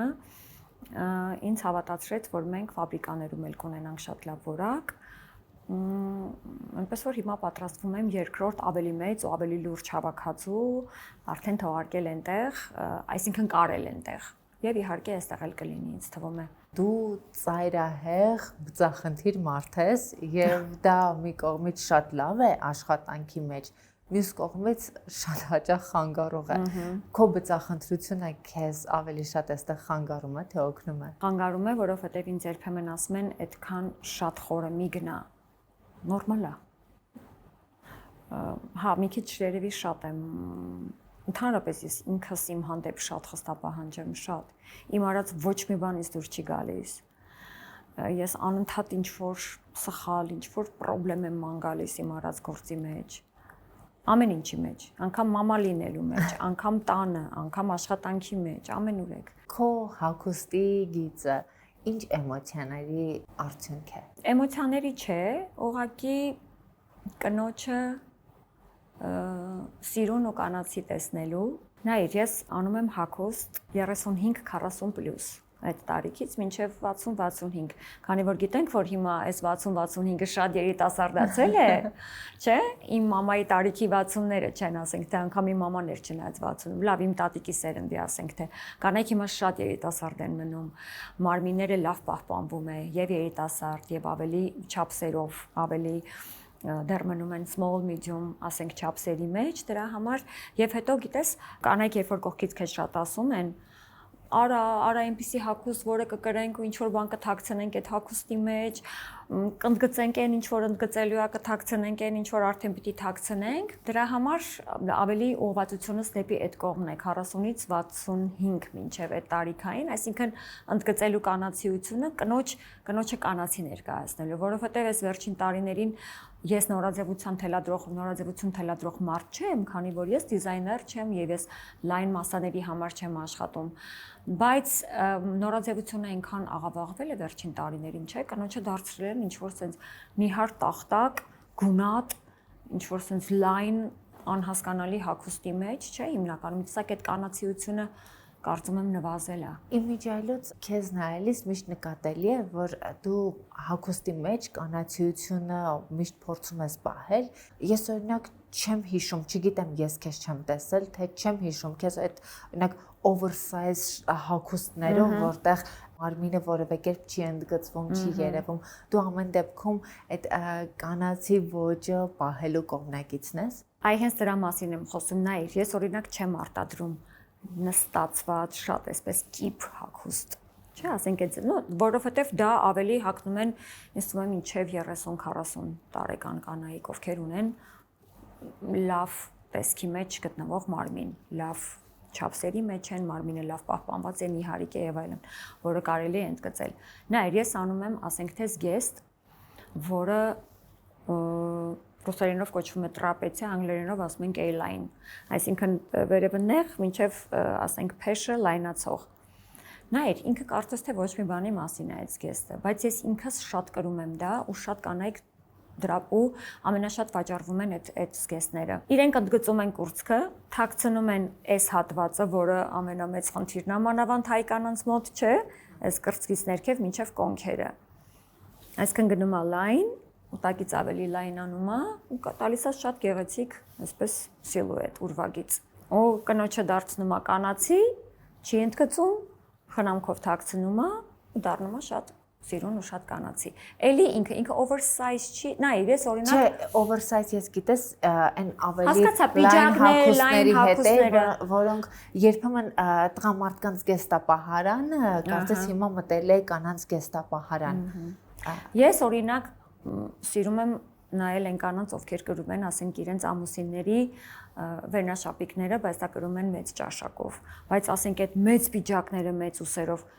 շատ երիտասարդ աղջիկներին սազում է, իսկ իրականում կան աղջիկներ, ովքեր կրում են ու ինձ դա դուր է գալիս։ Ասենք այդ մեծ պիջակները, շատ մեծ չափսի, չէ, ենթադրենք ջինսով կամ ինչ որ մի քիչ ավելի, եւ հետո պիտի կինը նայի իր պրոպորցիաներին։ Օրինակ ինձ չի սազում այդպիսի բան։ Ինձ չի սազում շերտավոր հագուստ։ Ես շատ սիրում եմ շերտավոր հագուստ, ուրիշ աղջիկների վրա, ինձ վրա դա գեղեցիկ չի, եւ դրա համար ես չեմ կրում շերտավոր։ Գոյություն ունեն պրոպորցիաներ, որոնք կինը պիտի հաշվի առնի։ Արմինկա, երբեմն կանանց համար ամենադժվարը դառնում է ճանաչել սեփական մարմինը մատուցելու ձևը։ Ինչպես դու սկսեցիր ճանաչել եւ ճիշտ մատուցել քեզ։ Ես շատ լավ ճանաչում եմ իմ թերությունները, դա ամենակարևորն է։ Առավելությունները ճանաչելուց առավել դու պիտի իմանաս քո թերությունները եւ պիտի իմանաս ինչպես դրանք թաքցնել։ Եվ եթե ասեմ, որ իմ բոլոր կերպարները եղել են շատ ստացված ու շատ գրագետ, չեմ կարող այդպիսի բան անել։ Ես ունեմ տապալված կերպարներ, ես ունեմ տապալված բեմական ինչ որ հագուստներ, տեսահոլովակներում, բեմում եւ այլն, անգամ կյանքում, առօրյայում կամ երեկոյան ինչ որ առիթների ժամանակ։ Բայց երբ դու շատ լավ գնահատ կարողանում ես գնահատել, ոչ թերագնահատել եւ ոչ էլ գերագնահատել քո մարմնի արտաքին տեսքը, դու կարողանում ես շատ սիրուն համադրություններ անել։ Դու խնամքով թաքցնում ես թաքցնելիքը եւ ընդգծում ես այն, ինչ որ պիտի ընդգծվի։ Ենթադրենք,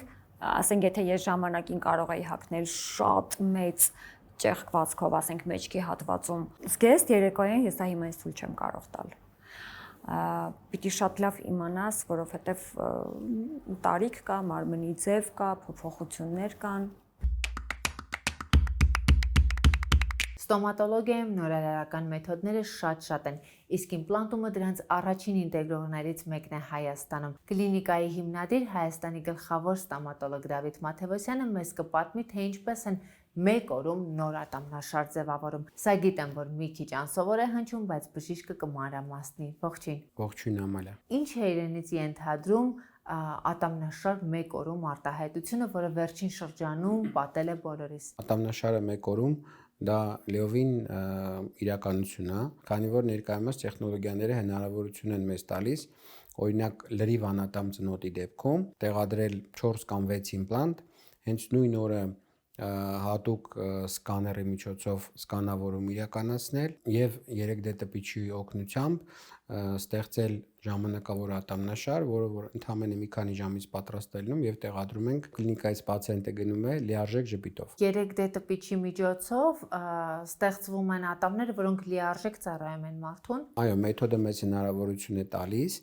հենց նույն օրը տեղադրել ժամանակավոր ատամնաշար, որը որ կարող է ծառայել պացիենտին մինչև 6 ամիս, 6 ամիս հետո հարկ է լինում նշված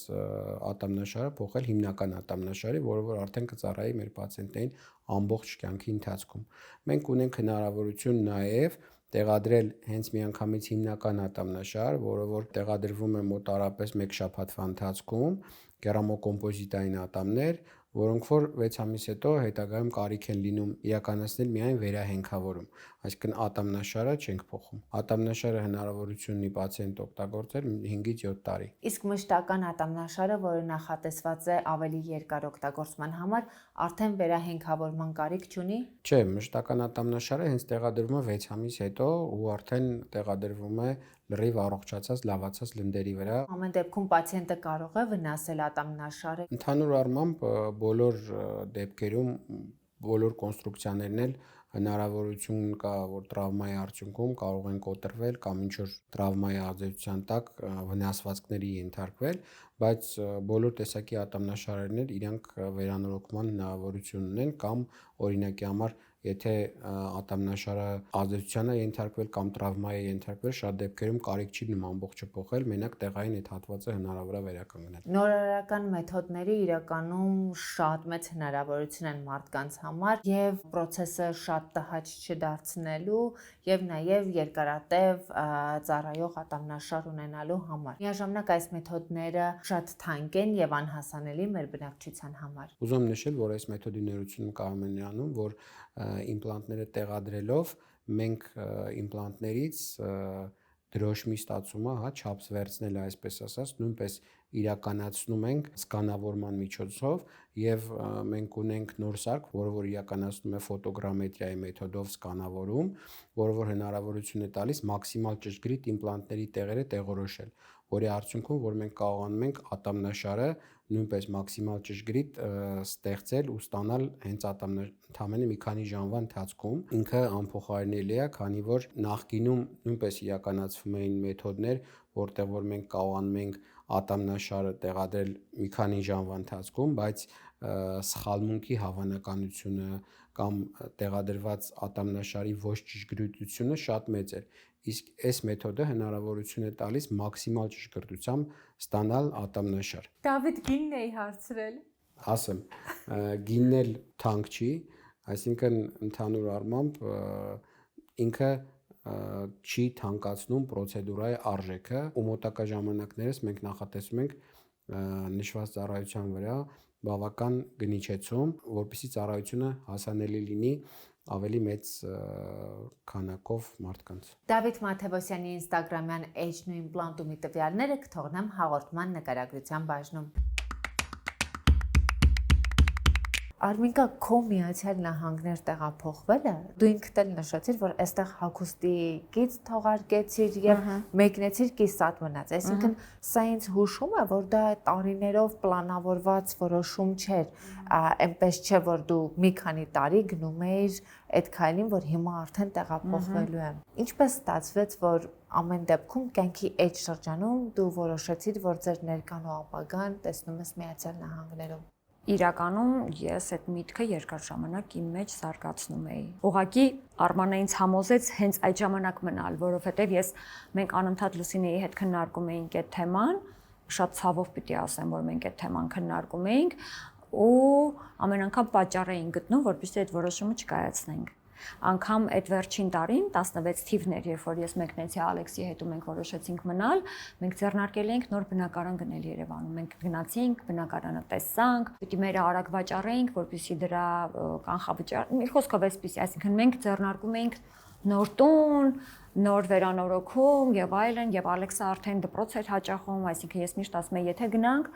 պիտի գնանք մինչեւ Ալեքսի դպրոց գնալը, եթե Ալեքսը սկսես դպրոց հաճախել, ես իրեն էլ չեմ հանի տանեմ ուրիշ երկիր։ Բայց ստացվեց այն, ինչ որ ստացվեց, որտեղ Արմանը ինձ հետ երկար խոսակցություն ունեցավ, ասաց միևնույն է ուզում ես չէ գալ մնալ։ Բայց հավանաբար գիտես ինչն էր Ամալիա, եթե իմ թղթաբանությունը շատ արագ չլիներ Ամերիկայում, ես ավելի քան վստահ եմ, որ ես չէի մնա։ Ուղղակի մենք դիմեցինք, իմ кейսը շատ արագ հաստատվեց, հետո Լուսինեն եկավ, Լուսինեին էլ շատ արագ հաստատվեց ու մտածեցինք, որ դե երևի սա նշան է, պետք է մնանք։ Ինչն էր, որ տարիներ շարունակ ձեր մեջ անընդհատ եփում էր այդ միտքը, որ գնանք Միացյալ Նահանգներ, թե մնանք այստեղ։ Ոչ թե գնանք Միացյալ Նահանգներ, ես այլևս չէի, ինձ դժվար էր արդեն Հայաստանում ապրել։ Ինչու՞։ Որովհետև բոլոր հնարավոր դռները փակել էին իմ առջև, որովհետեւ ես չկարողանամ աշխատել այլևս։ Եթե ես իմանայի ինչու, եւ եթե ես իմանայի ովքեր,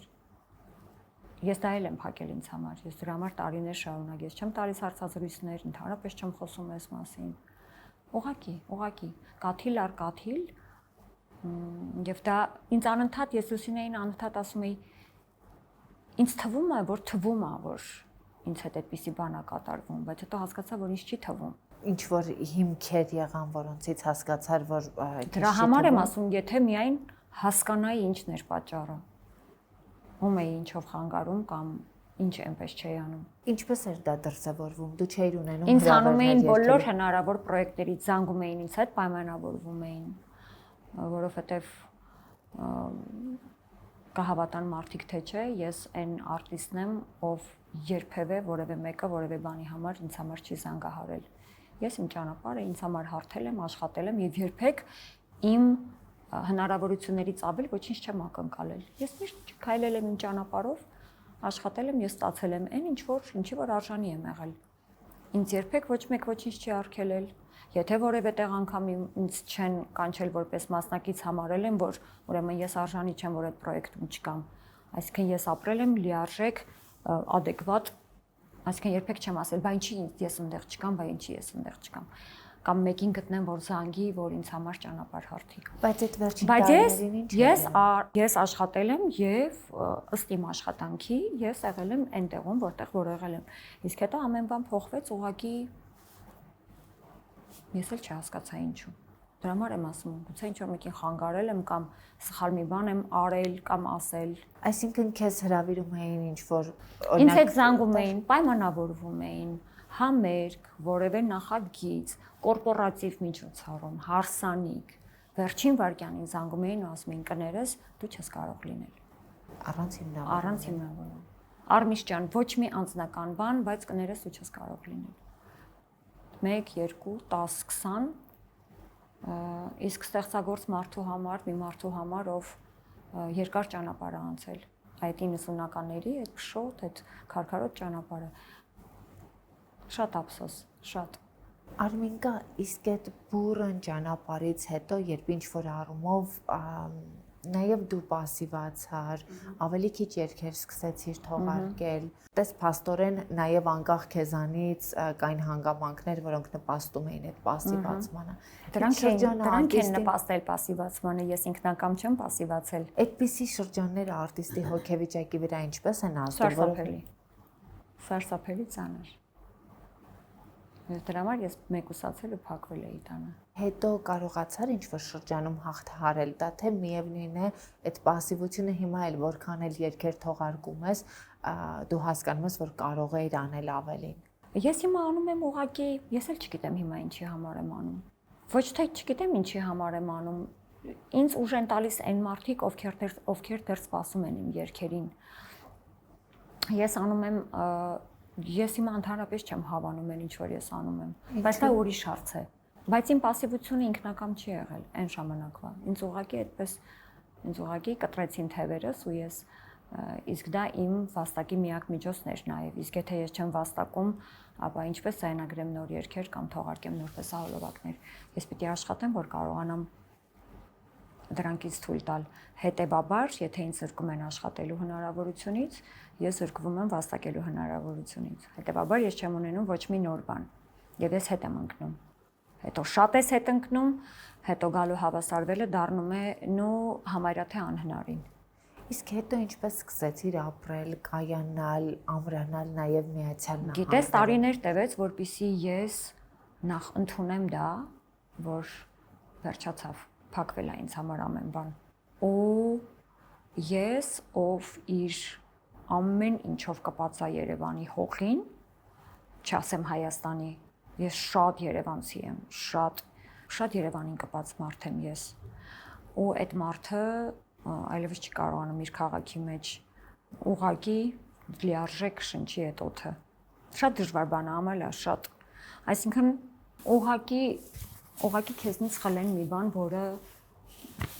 դու ինքդ ստեղծել ես քեզ համար ու դրանով ոչ մեկի չես խանգարել։ Մենք նորից վերադառնում ենք այն անպատժելիության կետին։ Այն ժամանակաշրջանում կար երգիչների եւ, չգիտեմ, այդ օլիգարխների, օղակների որոշակի փոխկապակցվածություն կամ ինչ որ կապեր, որոնք կարող էին ազդել այդ ամենի վրա, որովհետեւ պարզապես որևէ հնարավորություններ չունեցող անհատը չի կարող փակել բոլոր դռները։ Ես շատ լավ հասկանում եի, որ այդ ժամանակահատվածը ունի իր օրենքները։ եւ դու պիտի ենթարկվես այդ օրենքներին եւ եթե դու կամ եթե դու ուղղակի իրենց հոսանքով չես հոսում կային որոշակի բաներ հավանաբար չգրված օրենքներ որոնց երևի ես չէի ենթարկվում եւ ես չէի ուզում այդ օրենքների իմ կյանքում կիրառել օրինակ կային մարդիկ ովքեր ունեին արտոնություն որևէ մեկի անունը հանել կամ այդ անունը մտցնել որևէ պրոյեկտի ցուցակի մեջ հավանաբար ես ինչ որ մի բանով չէի բավարարում այդ կամ այդ պահանջներին չէի բավարարում կամ գուցե ես որակապես չէի համապատասխանում այդ ժամանակներին որպես երգչուհի ով գիտի այսինքն ես գիտեմ ես փաստեր գիտեմ որ իմ անունը եւ ոչ միայն իմ անունը կոնկրետ ջնջվել է ցուցակներից ոչ ինչի համար չգիտեմ դրա համար եմ ասում գուցե որակապես չեմ համապատասխանել գուցե ավելի որակյալ արտիստներ են եղել ինձ հանել են ցուցակից դու այդպես ես մտածում թե հիմա այդպես ես ասում ես այդպես չեմ մտածում բայց ես ասում եմ որպես հավանականություն իսկ օրինակ հավանականություն որ տես ես հիմա օրինակ երգիչներից մեկի անունը չեմ տա, բայց իմ տեղեկությունով մեր շատ հայտնի երգիչներից մեկը ժամանակին տեղափոխվեց Միացյալ Նահանգներ ու տարվա ավելի մեծ մասը ապրում էր Միացյալ Նահանգներում, միայն այն պատճառով, որպեսզի օլիգարխները անընդհատ իրեն չկանչեն որևէ տեղ երգելու, ընդ որում անվճար։ Մենք նմանատիպ պատմություններ շատ էինք լսում։ Արդյոք այն ժամանակ ձեզ հետ էլ լինում էին նմանատիպ, օրինակ դեպքեր, որոնք ստեղծում էին կոնֆլիկտային իրավիճակներ, որոնք հետո ունենում էին իրենց հետևանքները։ Եթե խոսում ենք այն ժամանակների մասին, որ ժամանակ, որ ես գնացել եմ Հայաստանից, նախ ես չեմ եղել երբևէ որևէ պալատական երգչուհի։ Ես չեմ եղել, այսինքն հասկանում եք, չէ՞, ինչա դա նշանակում։ Պետական միջոցառումների մասնակցել եմ, բայց կառավարական որևէ private միջոցառումների ես չեմ մասնակցել, ես չեմ եղել օլիգարխների որևէ, այսինքն ես չեմ եղել այդ հարթակում, դրա համար չեմ կարող դրա հետ կապել։ Ոչ օլիգարխների ընտանիքների համար եմ երգել, ես երգել եմ ավելի վաղ ժամանակներում այն ընտանիքների համար, ում երեխաները ինձ շատ սիրում էին, բայց ոչ այդ ժամանակներում, որ ես եմ գնացել։ Ես այդ ժամանակ ուղղակի եղել եմ բեմական երգչուհի։ Ես չեմ եղել ոչ պալատական եւ ոչ էլ օլիգարխների ընտանիքի երգչուհի, այսինքն այդ առումով չեմ կարող ասել, որ ես չեմ ունեցել այդ ժամանակ հետապնդումներ կամ ինչ-որ բաներ կամ ինձ կանչեին անվճար երգելու։ Այո, եղել են դեպքեր, երբ մենք հրավիրվել ենք հյուր, այո, շատ մեծ, ասենք, չգիտեմ, քաղաքական գործչի երեխայի ծնունդ կամ հարսանիք, հետեւաբար մենք մեր կողմից արել ենք մեր նվերը երգի տեսքով։ Դրանք ուրիշ բաներ են, բայց ես երբեք չեմ ունեցել առիթ, որպեսզի ինձ հրավիրեն երգելու եւ կամ ուղղակի կանչեն, ասեն պիտի գաս երգես, չէ, ինձ հետ չի եղել այդպիսի բան։ Դա չի եղել պատճառը եղել ավելի ինչ որ ավելի ցավոտ ձևով։ Դու իսկապես չգիտես որն է պատճառը, թե չես զում բարձրաձայնել եւ թաթախվել այդ խոսակցության Ամալա, մեջ։ եթե ես չունեմ փաստեր, ապա ես չեմ կարող խոսել հաստատ։ Հասկանում ես, ինձ մոտ ես շատ լավ գիտեմ ինչ է կատարվել, ես շատ լավ հասկանում եմ, ես հիմա մարդիկ դրա մասին խոսում են, ասում են, որ հա, Արմիշ, այդպես է եղել։ Մենք էլ ենք տեսել ոնց են քո անունը հանել ցուցակներից։ Բայց ինչի համար։ Ավելի գուցե անհարմար եմ եղել ինչ որ առումով, չգիտեմ։ Դրա համար ընդհանրապես չեմ սիրում այս թեմայով խոսել եւ չեմ խոսում։ Եթե նկատել ես, նամանավանդ ես հարցազրույցների հիմա չեմ սիրում գնալ շատ երկար տարիներում, նամանավանդ այս թեմը, սա առաջին անգամն եմ ես սրա մասին խոսում եւ որոշել էի, որ պիտի չխոսեմ սրա մասին։ Ես դեպ շնորհակալ եմ քեզ այդ վստահության համար։ Գիտես, որովհետեւ ինքը շատ նեղ անձնական բան է, ես չեմ սիրում այդ անձնականը, սա ինձ համար ոնց որ իմ անձնական խնդիրը հանել հանրության համար չեմ սիրում շատ, բայց չգիտեմ, ժամանակներ էին, ոչինչ, այդպես էր, անցավ գնաց։ Դեպքում ճանապարհը քեզ տարավ մի տեղ, որը որ հուսով եմ, որ քեզ համար լավ կետ է։ Չգիտեմ, Երանի չունենա այդ առիթը, գիտես։ Երանի չլիներ առիթ, Երանի ես չունենա այդ խորը պատճառը։ Իդեպ դու հիմա Երևանում ամեն դեպքում տուն ես, կարող ես մասեն խոսել։ Իհարկե։ Տուն եմ ինչ։ Տուն ես ուզում գնել։ Ես անպայման պիտի տուն, ես միշտ էստեղ տուն եմ ունեցել։ Հիմա մի քանի տարի է, որ ես չունեմ էստեղ բնակարան, ես անպայման պիտի ունենամ։ Եվ ես էստեղ գալիս եմ որպես տուն։ Անկամ Ալեքսը երբեք Հայաստանի մասին խոսելիս չի ասում Հայաստան։ Տուն։ Մենք այդպես ենք խոսում Հայաստանի մասին։ Այո, բնակարան եմ փնտրում եւ հույս ունեմ, որ կհասցնեմ մինչեւ մեկնելս գտնել հարմար մի բան։ Եթե չէ, հետո ընթացքում կգտնեմ, կարծում եմ։ Դուք էլ որոքնեք մի քիչ։ Սիրով։ Տեղեկատվության առումով։ Այո, անպայման։ Սիրով։ Գեղեցիկ մեծանալու ճանապարհին դու եւս հավանաբար օգտվել ես նաեւ ժամանակակից միջամտություններից, բայց ես հիմա որ նայում եմ Արմինկայի տեսակը, որպես այդպեսին չի փոխվել, այսինքն ես ուրիշ մարդու չեմ տեսնում իմ աչքի առաջ, բայց ինչ որ բաներ հնարավոր է արել ես, հնարավոր է չես արել, հետաքրքիր է, այստեղ քեզ համար սահմանը որտեղ է։ Ես երևի միակն եմ եղել մեր ասպարեզում համենայն դեպս, որ ամենաուշն եմ գնացել որևէ էսթետիկ միջամտությունների, 40+-ում արել եմ առաջին բոտաքսս, որովհետև Լուսինեն ասաց, տեսել ես դու քո ճակատի վիճակը։ Ես ընդհանրապես ինքս ինձանով շատ վախենում եմ, գիտես ինչից, վախենում եմ կորցնել իմ իրական տեսքը։ Դրա համար այդ որոշումը անել բոտաքս, որոշումը օրինակ ընդամենը մի քանի օր առաջ շուրթերիս հետ կապված ես ունեմ շատ ուժեղ ասիմետրիա եւ բանից պարզվում է ունեմ մանկական սպիեր ունեմ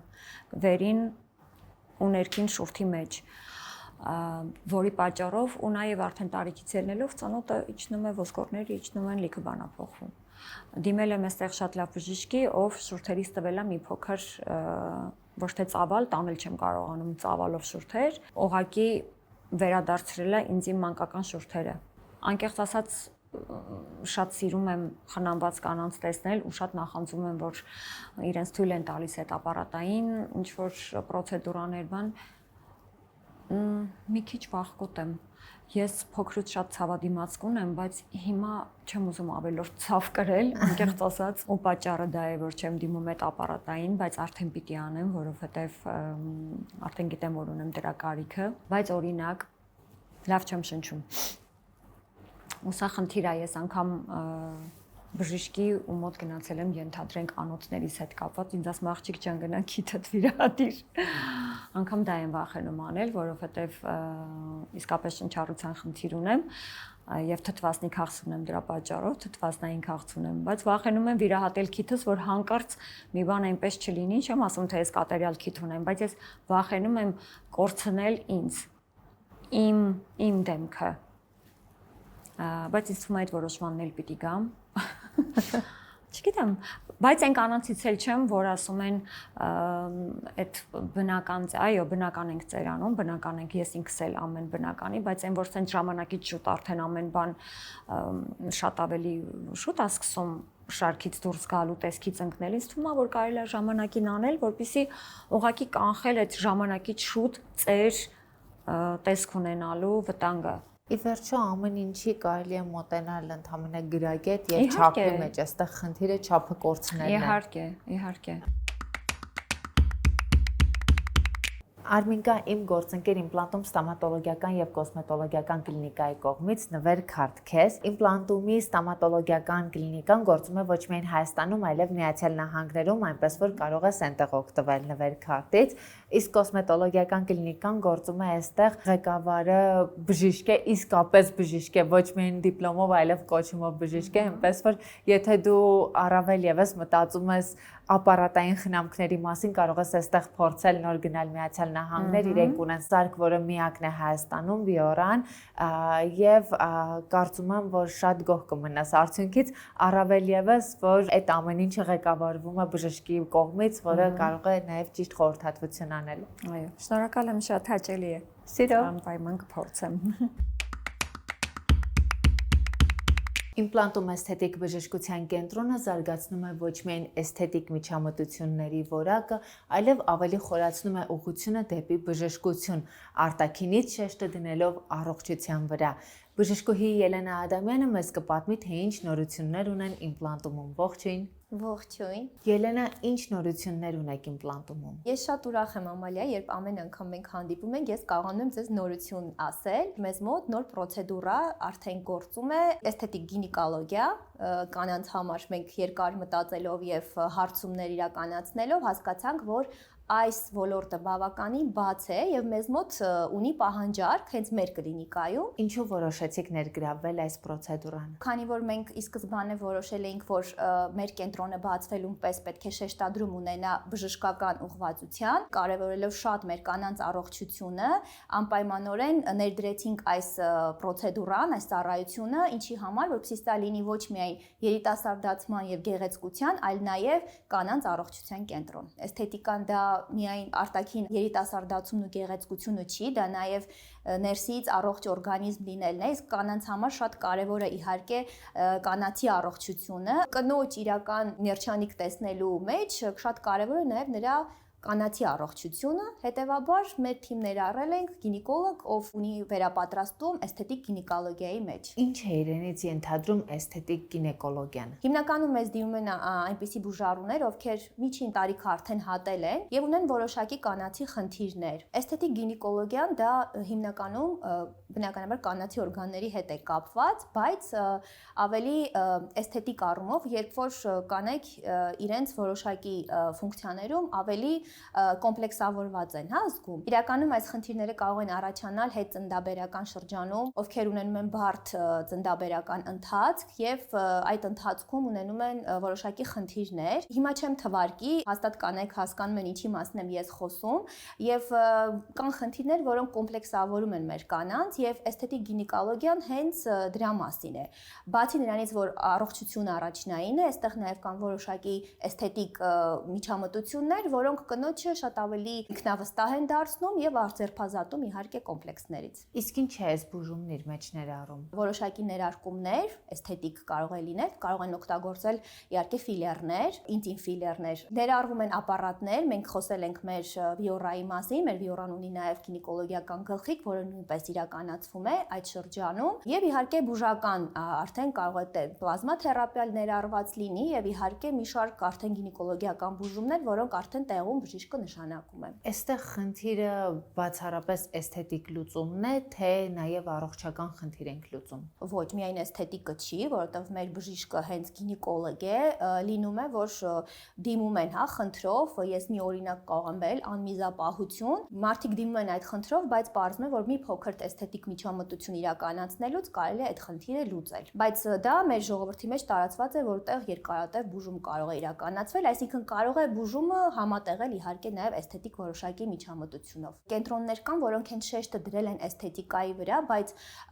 այստեղ խնդիրը հենց բժիշկը պետք է իրականացնի, հենց գինեկոլոգը իրականացնի, որովհետև ինքն է տարբերակում, դա առողջական խնդրի հետևանք է, թե պարզապես ինչ որ առաջացել է խնդիրը եւ պետք է ուղղակի էսթետիկ լուծումներ ստանալ։ Այսինքն սա պարտադիր բժիշկն է իրականացնում, քանի որ մենք ունենք վիրահատարան, մենք կարող ենք մեզ մոտ նաեւ տեղային ազգայացումով իրականացնել փոքրիկ վիրահատական միջամտություններ։ Այսինքն կան կենտրոններ, որտեղ նման պրոցեդուրան իրականացնում է ոչ գինեկոլոգը։ Ցավոք սրտի, այո, եթե ունեն ապարատ, որտեղ ներառված է գինեկոլոգիական գլխիկը, այդտեղ կարող է ուղղակի սովորական կոսմետոլոգը անցնել, հա, որոշակի կուրսեր եւ իրականացնել, իհարկե դա շատ սխալ է։ Եթե կինը չի ցանկանում լուծել էսթետիկ խնդիր, բայց ունի որոշակի առողջական խնդիր կամ ուզում է անցնել պրոֆիլակտիկ ստուգում, ինչը եւս շատ կարեւոր է առողջության համար, կարող է դիմել իմպլանտում։ Այո, իհարկե, որովհետև մեր մասնագետը հենց գինեկոլոգ է եւ իրականացնում է կոնսուլտացիաներ եւ իհարկե նշանակում բուժումներ։ Պարտադիր չի, որ մեզ դիմեն ուղղակի էսթետիկ խնդիրը լուծելու համար։ Ելենայի ինստագրամյան էջն ու իմպլանտումի տվյալները կթողնեմ հաղորդման նկարագրության բաժնում։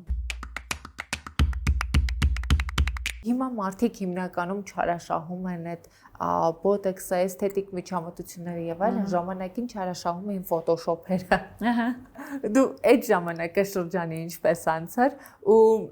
երբեմն լինում է, չէ, ինչ որ մի բան կարող է քո աչքը տեսնի եւ չընկալի, բայց երբ միջավայրում բոլորը դա անում են, մեխանիկորեն ընկնում ես հոսքի տակ։ Երբևէ օրինակ եղել է, որ նկատես, որ դու էլ մեխանիկորեն ընկար հոսքի տակ, որովհետեւ միջավայրում բոլորը անում են եւ դա նորմալ էր դարձել։ Նայր, միջավայրում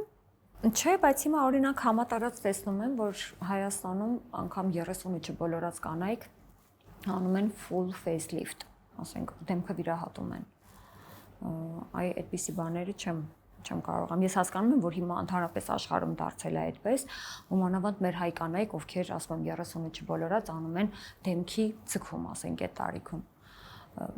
Այդ բաներում հաստատ չեմ ընկնի միևնույնն է, ինչ որ ազդեցությունների տակ ու չեմ գայթակղվի։ Ինչ վերաբերում է Photoshop-ին, միշտ տեսնում եմ, որ բոլորի նկարներում բոլորի մաշկը շատ հարթ է, շատ բոլորի, ում ճանաչում եմ, ում չեմ ճանաչում, ասում եմ լավ։ Ես էլ եմ անում սիրում դիմահարտարում, ես էլ եմ անում լավ լույսով, խոսում ենք առօրյա ֆոտոների մասին։ Լավ ոնց է լինում, որ բոլորի մաշկի անհարթությունները չկան այս ֆոտոներում, իմը կա։ Ես շատ լավ գիտեմ իմ մաշկի բոլոր թերությունները, անհարթությունները, ես ունեմ բնածին ստվերներ դեմքիս վրա, ես ունեմ շատ ուժեղ պիգմենտացիա հիմա։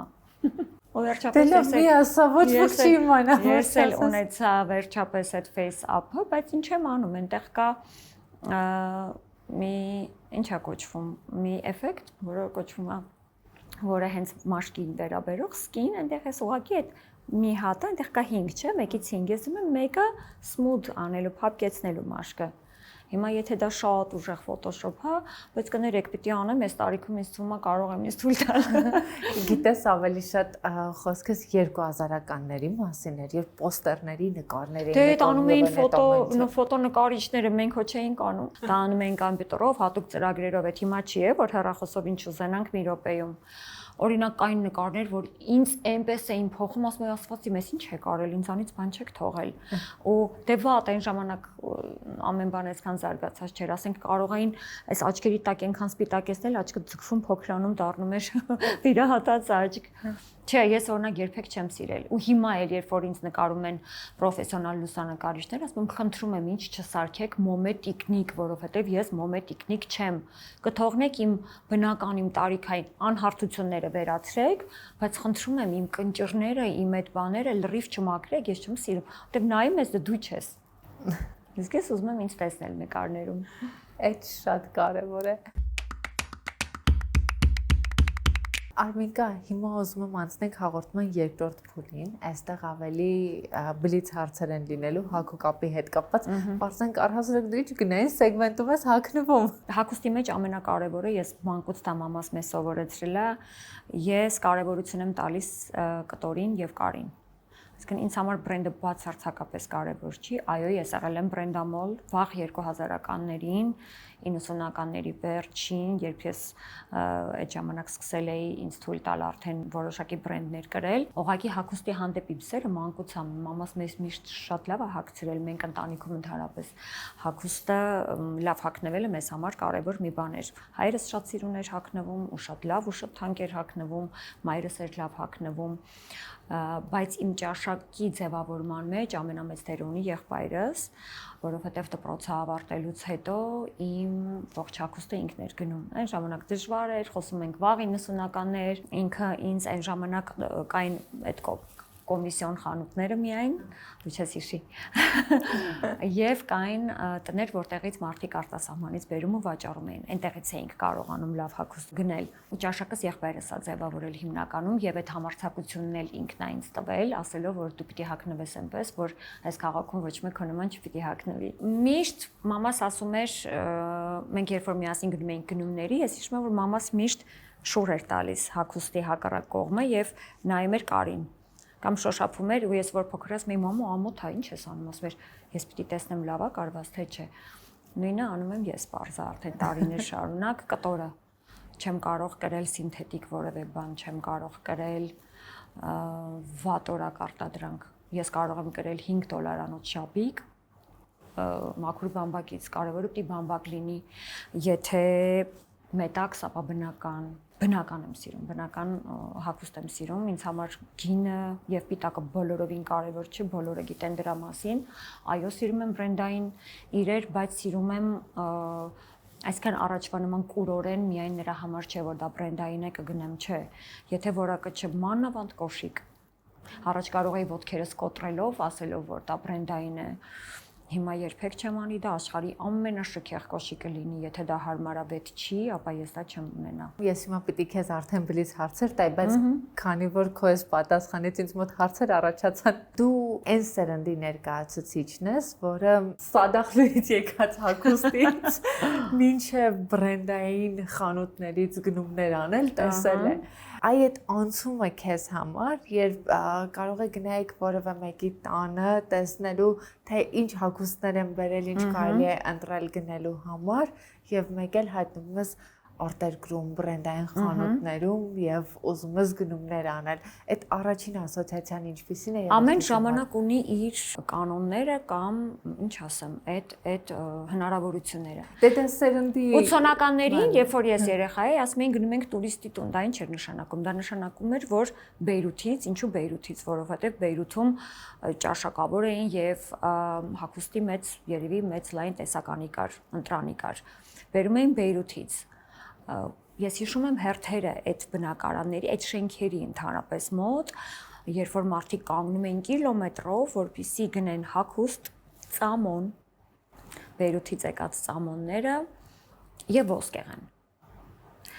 Հետո դա վերացավ, սկսվեցին տոնավաճառները։ Հետո եկան տոնավաճառները վաղ 90-ականներին, այո, մենք օգտվում էինք տոնավաճառներից, հատուկ մի քանի տեղեր կային, որ մենք գիտենք անգամ տան ապրանքներ, փոշեկուլ, ֆեն, ես ինչ իմանամ, ինչ որ բաներ տան, տեխնիկական ինչ որ պարագաներ գնում էինք այդտեղից, ինչպես նաև հագուստ։ Չեմ խոսում ուտելիքի մասին, դա առանձին թեմա էր։ Կային մարդիկ, ովքեր կոչվում էին առևտրականներ, սպեկուլյանտներ, բերում էին լավ ուտելիք եւ մամաս օրինակ այդ կանանցից առնում էր, չգիտեմ, ֆիննական երշիկներ, ես չգիտեմ, անգլիական թխվածքաբլիթ, Ամալա ջան, Կոկա-կոլան շքեղություն էր, երբ որ պապաս առաջին արկղը բերեց Մոսկվայից, կիլոմետրով հերթ կանգնելուց, պապայից գոռում էին, որ դու սպեկուլյանտ ես, պապաս ասում էր, սպեկուլյանտ չեմ, դուք կլոր տարի առնում եք ձեր երեխեքի համար, ես այս մի արկղն եմ տանում Երևան։ Չգիտեմ, նարինջը, բանանը,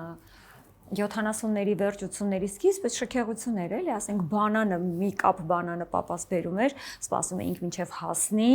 այտենց դանդաղ գծելով ուտում էինք, որ ուշ վերջանա այդ բանանը։ Ուզում եմ ասեմ տոնավաճառներին զուգահեռ բացվեցին այդ կոմիսիոն խանութները։ Այնտեղ արդեն գալիս էր այդ ֆիրմա կոչված ապրանքը, այսինքն արդեն արևմտյան երկրներից, այսինքն այնտեղ արդեն կաշվի բաճկոններ, չգիտեմ, ինչ որ երկարաճիտ կոշիկներ, մուշտակներ, ամեն ինչ։ Մինչև որ արդեն սկսեցինք ճամփորդել, շրջագայել, արդեն դրսում արդեն սկսեցինք ծանոթանալ բրենդային բուտիկներին, առաջին անգամ Gucci-ներին ու Chanel-ներին, որ տեսնում էինք, ասում էինք, «Կրասոտկայի մեջ ենք տեսել այս խանութը»։ Երբ սկսեցիր կարողանալ քեզ թույլ տալ այդ խանութներից օգտվել, այդ ամեն դեպքում անցում էր։ Այո։ Ինչպիսին էր այդ անցումը ու երբ էր իրականում այն ժամանակահատվածը, երբ դու կարողացար ոչ միայն նայել այդ խանութներին, այլև մտնել այդ խանութներ եւ գնումներ անել այդ խանութներից։ Առաջին գնումս արել եմ 96 թվին Փարիզում, ու այնքան հետաքրքիր էր, անցնում էի մի խանութի այդ փեղկի ցուցանակի կողքով, ինչ որ բան նկատեցի, առանց վերև նայելու, մտա խանութ, ինձ ոտքից գլուխ նայեցին վրաս, այդ ժամանակ Փարիզը շատ սնոբ քաղաք էր։ Այսպես ոտքից գլուխ նայեցին, ես ված չէի հագնված իրականում, գուցե բրենդային ու թանկ հագնված չէի, բայց ված չէի հագնված, հիշում եմ ճանապարհին մտել էի L'Oréal-ի սալոն, մազերս հարդարել էի, դե այն ժամանակ դիֆենած մազերով չէ, մենք պարտադիր ամենտեղ, վատ տեսքի մեջ չէի, երիտասարդ 20 քանի տարեկան աղջիկ էր, չափեցին ոտքից գլուխ, ասացին, ինչ ես ուզում, ասացի, գոտի եմ տեսել ցուցափեղկի վրա, ասաց, «Okay, բարձրացի երկրորդ հարկ», իհարկե չբարձրացա երկրորդ հարկ, տենց այդ կինոն, չէ, կրասոտկան, դուրս եկա, մի րոպե, այս ուր էի մտել, որ սենց, հետո նայեցի, Gucci, ասացի, լավ, այնպես չէր, որ այդ մի հատ գոտին, չգիտեմ ինչ չէի ուզում, այդ մի հատ գոտին հաստատ կկարողանա ինձ թույլ տալ, մանավանդ հիմիկվա աստղաբաշխական արժեքները հոչեն։ Այսինքն առաջին գնումս, բայց ոչ Gucci-ից, բայց հետո ուրիշ բրենդից, որ հիմա բավականին մեծ էլի թափ է առել, Courage, Այնտեղից ինչա սիրուն սվիտեր էի առել, հետո կար մի շատ հայտնի այն ժամանակ հիմա կարծեմ էլ չկա այդ նորաձևության տունը, Lalita Lempicա, գործած շատ սիրուն ժակետ էի հագել, ու գիտես, չէր մաշվում այդ ժակետը, մոտավորապես 20 տարի այդ ժակետը մեր ամբողջ ընտանիքով պոտտվում էր։ Ես կրել եմ Լուսինեն, հետո մորաքրոջս աղջիկները, հետո իրենց աղջիկները, այնպես որ ասում էի ժողովուրդ չի մաշվում այդ ժակետը։ Այն ժամանակ բրենդներից օգտվելը ինչ որ առումով մտքում ամրապնդում էր որոշակի կարգավիճակ, որովհետև մի շրջան կար, երբ դες դու էլ նշեցիր, որ եղել է ամեն դեպքում ժամանակաշրջան, երբ բրենդամոլ ես եղել։ Ամալա այն ժամանակ, անգամ եթե դու մտներ ու ենթադրենք, նո 90-ականներին ինչի եմ անդադ Gucci-ին շեշտում, Gucci-ն իր ամենատոպի վրա էր եւ ես այդ ժամանակ մանավանդ երբ Tom Ford-ը եկավ դիզայներ նորաձևության տան, Gucci ինքը ապրում էր իր ամենալավ ժամանակները։ Ու ասենք Gucci-ն այդ ժամանակ հանդիսանում էր ինձ համար ամենաթոփը։ Եթե այն ժամանակ անգամ ես կամ իմ նման հազարավոր կանայք գոնե մի պայուսակ ունենայինք Gucci, դա դեռևս չէր նշանակում, այսինքն դա չէր խոսում մեր ստատուսի մասին։ Կամ եթե ես ենթադրենք այն ժամանակ կարողանայի ինձ Rolex ժամացից թույլ տալ, միևնույնն է դա իմ ստատուսը չէր բարձրացնում։ Այդ հիմա է որ ամեն երկրորդը կարող է մտնել, ասենք $20,000 տալ մի հատ ժամացից կապել թևին։ Եթե կներես, եթե ենթադրենք դու տեսնեիր Gucci պայուսակով, Chanel-ի ժակետով, Rolex ժամացույցով, ել չեմ ասում Patek Philippe, կին կամ տղամարդ, նշանակում էր մարդը իրանից ինչ որ բան է ներկայացնում։ Բժիշկ է, բիզնեսմեն է, հայտնի մեկն ստատուսով մարդ։ Ու այնքան լավ եմ հիշում, տարիներ առաջ Ալեքսի հետ քայլում էինք, փոքր էր դեռ, ու մի քիչ ռուսախոս էր այդ ժամանակ, կարդաց Rolex, սենց արեց։ Դա всё это понты։ Ասում եմ, այսինքն ո՞ց է понты։ Մամ ասում է, եթե այսօր մենք ունենք iPhone, ու մատի մի շարժումով նայում ենք ժամը iPhone-ի վրա։ Ինչ պետք ունենք Rolex հագնել։ Ասում եմ, տղաս, նայ, հիմա է շատ բան արժե զրկվել։ Այն ժամանակ եթե մենք տեսնեինք Rolex-ով մեկին, հերվից մենք հասկանում ենք, որ այդ մարդը ինչ որ մեկն է, այսինքն ինքը արժանացել է եւ ինքը վաստակել է այդ Rolex-ը ունենալու։ Բայց հենց այն ժամանակ դա արդեն ստատուսի մասին չէր դառնում։ Այն ժամանակ ստատուսի մասին էր, բայց ես մի պայուսակ ունենալով չէի կարող դառնայի ստատուսով մեկը, հասկանում ես։ Բայց եկավ ժամանակահատված, երբ դու սկսեցիր քո զգեստապահարանը ամբողջությամբ լցնել բրենդներով եւ համադրում էիր տարբեր բրենդներ։ Չէ, ինձ համար կարևորը կոշիկն է ու ոչ թե որ բրենդային լինի։ Կոշիկ, պայուսակ եւ ակնոց, դրանք այն բաներն են, որ երբեք չեմ խնայում ու դրանք անպայման պիտի լինեն լավը։ Մնացած առօրյա հագուստս հարմարավետ ու բարձրորակ։ Նայ, իրականում հիմա շատ բան փոխվել է, բայց իրականում ի՞նչ է բրենդը։ Բրենդը ենթադրում է որակ։ Ինչ է այդ բարձր արժեքը։ Արժեքը ենթադրում է բարձր որակ։ Որակին ես վճարում, ոչ թե անվանը։ Որովհետև ես նախընտրում եմ ենթադրենք, երբ որ ես գնում եմ Իտալիա, ես չեմ գնում հայտնի բրենդների կոշիկ առնեմ։ Չնայած որ ես կոշիկը նախընտրում եմ հենց կոշիկ արտադրողից առնել։ Այնտեղ ասենք կան խանութներ, որտեղ արտադրում են ձեռքով պատրաստված կոշիկ, որը աշխարհի ուրիշ ոչ միտեղ չես գտնի։ Ես գնում եմ այդ կոշիկներն եմ առնում։ Հասկանում ես, որովհետև ես մենակ այդ ժամանակ այդտեղից կարող եմ այդ կոշիկը ձեռք բերել։ 2000-ականների շոու բիզնեսում կար ինչ-որ առումով վարակից սովորություն մեկը մյուսին, որ ամեն դեպքում ունենան բրենդ, դա ցույց տալը։ Ես չեմ հիշում այդպիսի բան, մանավանդ եթե խոսում ենք վաղ 2000-ներից։ Օրեր առաջ գնացել էի Շուշանի համերգին, Շուշան Պետրոսյանի, անակնկալ էի արել իրեն, հետո երբ որ իջանք գրիմանոցում զրուցում էինք, ասում եմ, ինձ որ այնտեղ ասում եմ, հիշում եք չէ Արմինկան ամենաճաշակով, ամենահագնվողը, բան ասում շուշ, առաջին Louis Vuitton-ի պայուսակը limited edition դու ես ունեցել։ Եվ ես քո հագին եմ տեսել առաջին Իսիմիակի Հայաստանում, ի նկատի ունեմ իմ շրջանակում։ Ինչ ես խոսում եւ այլն։ Մենք չենք ունեցել մրցակցություն, նախ բոլորս չէր որ կարող էինք թույլ տալ, գիտես կարող էինք մի երկու բան մաքսիմում, բայց այդպես համատարած եւ հետո դա ընդհանրապես մեր մեջ չկար։ Ես չեմ հիշում այդպիսի բան։ Չեմ հիշում։ Հատուկ շնորհակալություն Beauty Fabric-ին։ Մենք չենք վաճառում նյութեր, մենք վաճառում ենք երջանկություն, որովհետև կանայք այստեղ լուծում են իրենց փոքրիկ խնդիրները, դրանք լինեն կոմպլեքս, թե լինի առավելություն, որ ուզում են ավելի ցայտուն դարձնել։ Դիմահարդարումը հենց այդպիսի մի զենք է, որով կարող ես առանց ասելու, առանց շեշտելու մտնել տարածք ու արդեն բավականին շատ բան ասած լինես քո մասին։ Արմինկա, հիմա արդեն անցնենք հաջորդ փոլին, որը բլից հարցերի շարքն է, իսկ ես կտամ բլից հարցեր, դու ինձ կտաս արագ, անկեղծ պատասխաններ։ Որն է եղել ամենաթանկ գնումդ։ Ժամացույց եմ գնել ինձ համար,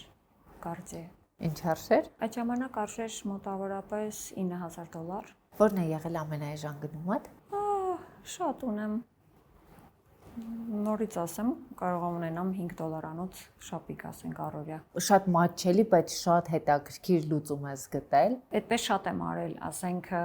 անգամ բեմում եմ արել այդպիսի բաներ, ասենք, ենթադրենք ինչ-որ մորթե բաճկոն, որը բոլորովին թանկարժեք չի եղել, անցալվել է որպես, չգիտեմ ինչ, թանկարժեք մուշտակ։ Ուղղակի այդ պահին դա է հարմար եղել, դա եմ կրել։ Այդպես դիտարկվել է որպես շատ թանկարժեք։ Որն է եղել ամենաաբսուրդ գնումդ։ Շատ ունեմ։ Հենց հիմա եթե բացեմ զգեստապահարանս, ունեմ այսպես կախած բաները վրան։ Ունեմ հիմար բաներ կարող եմ կրել ու երբեք չգնել ու երբեք չկրել։ Իր որ երբեք չես կրի։ Դե շատ կարճ հագուստ։ Նույնիսկ ես մի քանի անգամ հագնում ես։ Այո։ Եվ առօրյայում եւ բեմում։ Այո։ Տարբեր կոշիկներով, տարբեր ծանրվածքով։ Այո։ Տղամարդու հագուկապի մեջ որն է ամենակարևոր դետալը։ Ամեն բան է կարևոր, բայց հավանաբար կոշիկները, գուլպաները շատ կարևոր են։ Որն է եղել քո ամենահետաքրքիր ոճային լուծումը այս տարիների ընթացքում։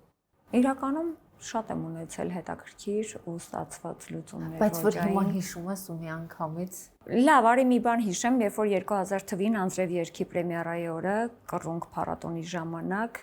կրում էի Նանա Կազարիի ստեղծած սև արհեստական կաշվից զգեստը մեծ օրնամենտով, սև, բարձր ճտկավոր կոշիկներով, երկարաճիտ կոշիկներով, հագուստը այնքան ծնկից մի քիչ երկար էր ու այդ երկարաճիտ կոշիկները այսպես միաձուլվել էին, ինքը ինձ թվում է հետաքրքիր բաներ ստացվել։ Որն է եղել քո տապալված կերպարը։ Տապալվածներ էլ ունեմ շատ, օրինակ, աղոթեր ինձ համար կլիպում ունեմ դալմատինեցի այդ պրինտով բանը, որը նկարիչը ինքն էր ստեղծել ու ստիպում էր, որ ես կրեմ, ու ես չէի ուզում դա կրել, որովհետև ոչ մի առումով ինձ համապատասխան չէր, դա եմ համարում տապալված, ունեմ տապալված կերպար, որ ասենք հագուստս սխալ զարդի հետ եմ համադրել, կամ ինչ-որ սանրվածքը սա, ունեմ տապալված կերպարներ էլ ունեմ, կարող եմ հիշել, ունեմ, այնպես չի, որ չունեմ։ Լավ, ու այս փուլի ավարտին կարող ենք հաշվել քո այսօրվա լուքի արժեքը։ Վայ։ Ամենաչսիրած։ Դու կնֆեսի հետևորդները գիտեմ, որ սա մեզ մոտ որտեղից պիտի հիշեմ արժեքները։ Չգիտեմ։ Ինչից ենք բրենդներով փորձենք, արի կոշիկներից սկսենք բրենդներով։ Կոշիկներս անկեղծ ասած գալուցս առաջ մի ամիս առաջ եմ գնել 1400 ինչ որ մի բան։ Valentino։ Այս տաբատս ինչ որ անհայտ են, որ Instagram-ով գալիս են, չէ, ինչ որ գովազներ, այդտեղից եմ գնել, ինչ որ շատ էժան, չգիտեմ, ենթադրենք, չեմ էլ հիշում, $40 ենթադրենք, ոչ չգիտեմ, անհայտ ցակման։ Ուղղակի այս ֆորման շատ սիրում եմ, շատ երկար ժամանակ փնտրում եի ու չէի գտնում։ Instagram-ի շրջանակներում գտա։ Այստեղ ունեմ body տակից, որը Skims է, արժեքը չգիտեմ, երևի $100 էլ չի կազմում։ Շարֆը իմ սիրելի ընկերուհին է նվիրել, Metax-ից Hermes-ի, քանի որ ես էլ ունեմ ինքս գնած։ Կարծում եմ այս չափսը շարֆի 600-ից 700-ի արանքում ինչ որ մի բան 650-60, կարծեմ այդպես պիտի լինի, այլ ինչ ունենք։ Զարդեր։ Զարդս ժամացույցս կարծեի թենքը 7000-ի կարգի մի բան։ Օղերս ընտանիքիս նվերը, մամայիս ու Լուսինեի կողմից, չգիտեմ։ Իրանց է պետք հարցնել։ Եվ վզնոցը։ Վզնոց էլ ունեմ։ Սա կարծեմ 5000-ի կարգի եմ։ Կարծեմ։ Վայ, ինչ ամոթ է։ Հիմա անցնում ենք հաղորդման հաջորդ փուլին։ Ես քեզ ցույց եմ տալիս հայտնի մարդկանց լուսանկարների դեմքերը փակ, դու ասում ես քո կարծիքը իրենց լուքերի մասին։ Չպրծանք ես քննադատություն։ Իմիջիալից անպայման չէ որ սա լինի քննադատական, նախ Դե բոլոր նկատինում կարծիք հայտնել, լավ, սխալ։ Որովհետև լուսանկարները առանձնացված են մարդկանց էջերից, այսինքն այնպես չի որ որևէ մեկին որևէ անհարմար տեղում նկարել ենք եւ դուք քննարկում։ Այսինքն հրապարակված նկարներ։ Հրապարակված խնդրեմ ակնոց նկարներ։ Իհարկե անպայման կդնենք։ Ակնոցները ստուդիո։ Այս պարագայում մի քիչ համաձայն չեմ գոտու հետ եւ կոշիկների գույնի հետ։ Ես կնախընտրեի, ասենք, սև։ Մնացածը կարծում եմ ստացված կերպար է, ամենայն դեպս մարմնին սազում է շատ։ Տղայի կերպարը վատ չի, մի քիչ շալվարը շատ լավ չի նստում հագին, բայց ընդհանուր առմամբ վատ կերպար չի, բայց այստեղ կոշիկների վրա կամ հավանաբար լույսն է, որովհետև այստեղ մանուշակագույն ինչ-որ կետեր եմ տեսնում, բայց կարծում եմ բեմից եկող լույսն է կոշիկների վրա։ Այս գուցե ստացված կերպարը, ուղղակի ես այս ոճի հագուստ չեմ սիրում, կնոջ պարագայում, կարծում եմ ոչ մի ավելորդություն չկա, այստեղ ինչ-որ է սև, ինչ-որ դետալն է, որը չեմ հասկանում ինչ է։ Մնացած առումով, հա, ու մեկ էլ սև մատանին կփոխեի, կհանեի ընդհանրապես, մնացած առումով վատ չի։ Իմ սիրելի ոճը չի, բայց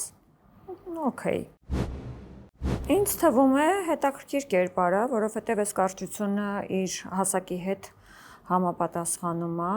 չենք խոսում մազերի մասին, որոնք այդքան խնամված չեն այս նկարում կամ հարդարված չեն։ Ինձ թվում է վատ չի, սազում է հասակին, սլացիկ գեղեցիկ ոտքեր ունի, կարող է իրեն այսպեսի բան թույլ տալ եւ այս ոճի հետ այս կոպիտ կոշիկները սազում են։ Ամեն ինչ լավ է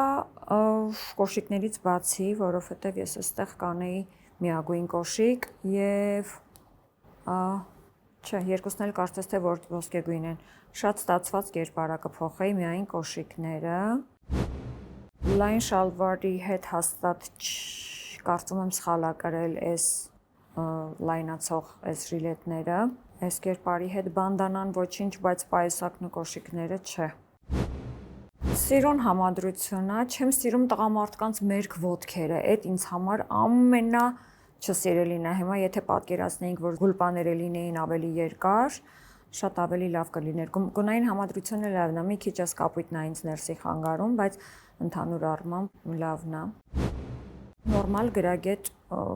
լուծում կարող էր կորսետը մի փոքր ավելի կարճ լինել եւ ուրիշ կոշիկներ։ Այս կոշիկները ներողություն, բայց տանել չեմ կարողանում ոչ մի կերպարի մեջ, ընդհանուր կերպարը հաջողված է։ Չեմ սիրում սա։ Ավետն է սա։ Ավետն է, իմ ավետը։ Դե, եթե հաշվի առնենք ավետի էքսցենտրիկ խառնվածքը, ապա գուլպաների գույնը ներելի է իրան։ Մնացած ոչ մի բանի վրա պրետենզիա չունեմ, ամեն ինչ իդեալական համադրել է։ Ինձ համար մի քիչ շատ է այս ոսկի գոտի, ոսկի կոշիկ, այս զարդը ընդհանրապես տեղին չի, գլխարկն էլ ընդհանրապես այս կերպարի հետ տեղին չի, եթե այս գլխարկը չլիներ, այս սվիտերը առանց գոտու, այս կոշիկների եւ առանց այս բրոշի ավելի ստացված կերպար կլիներ։ Վերջ, ես ինչ արագ անցավ։ Կարծում եմ ոչ մեկի չեմ նեղացրել։ Արմինկա, ու հիմա պիտի առանձնացնենք հայկական շոու բիզնեսի 3 ամենավճային մարդկանց քո կարծիքով։ Բոլորին, թե առանձին տղաներին, կանանց, տղամարդկանց։ Արի այս անգամ կանացի աչքով տղամարդկանց առանձնացնենք։ Ժամանակակից շոու բիզնեսի։ Դու ազատ ես ընտրելու հիմա երիտասարդներից, միգուցե գնաս 90-ականներ, ինչպես կուզես։ Չունենք սահմանափակում։ Ոչ։ Տղաներից ինձ միշտ հիացրել է Հայկոն իր հագուկապով։ Հայկոն ինքը իրանով դասական էր, կյանքում էլ էր ավելի դասական, չէ, հագնվում եւ բեմում էլ ավելի սմոքինգներն եմ Հայկոյի շատ սիրում։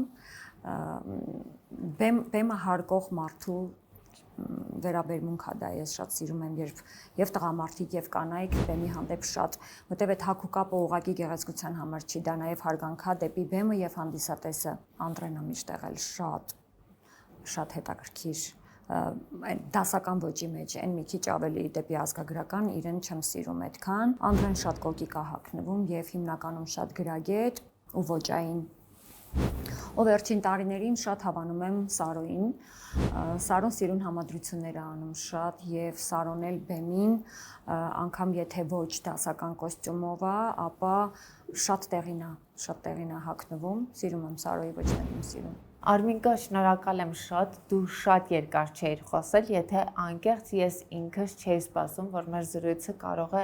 այսքան անկեղծ ու ծավալուն ստացվել, որովհետև դու որպես կանոն որոշակի պատնեշներ ունեցող մարդ ես ու ես իսկապես չէի սպասում, որ այսքան բաց զրույց կունենանք, շնորհակալ եմ շատ։ Ես էլ չէի սպասում անկեղծ ասած, բայց ստացվեց այն, ինչ ստացվեց, կարծում եմ հետաքրքիր կլինի մարդկանց համար լսել, իմանալ։ Ես էլ քեզ եմ շնորհակալ անկեղծ զրույցի համար, դու գիտես, որ ես չեմ սիրում։ Սա երևի եզակի դեպք է, երբ ես համաձայնեցի հարցազրույց ունենալ, բայց քեզ շատ սիրում եմ, շատ գնահատում եմ քո արած աշխատանքը եւ ուրախ եմ, որ այս առիթը եղավ, որպեսզի մենք այսքան սիրուն անկեղծ զրույց ունենանք։ Ես էլ քեզ եմ շատ սիրում ու հաղորդման մեջ էլ նշեցի, իսկապես շատ մեծ հույս ունեմ, որ մարդիկ էկրանից այս կողմ կտեսնեն ու կճանաչեն այն Արմինկային, որին ճանաչում ենք մենք առանց էկրանային պատնեշների։ Հուսանք։ Իսկ դուք հետևեք Look and Face-ին, մի մոռացեք բաժանորդագրվել YouTube-ի իմ ալիքին, որպեսզի բաց չթողնեք մեր թողարկումները։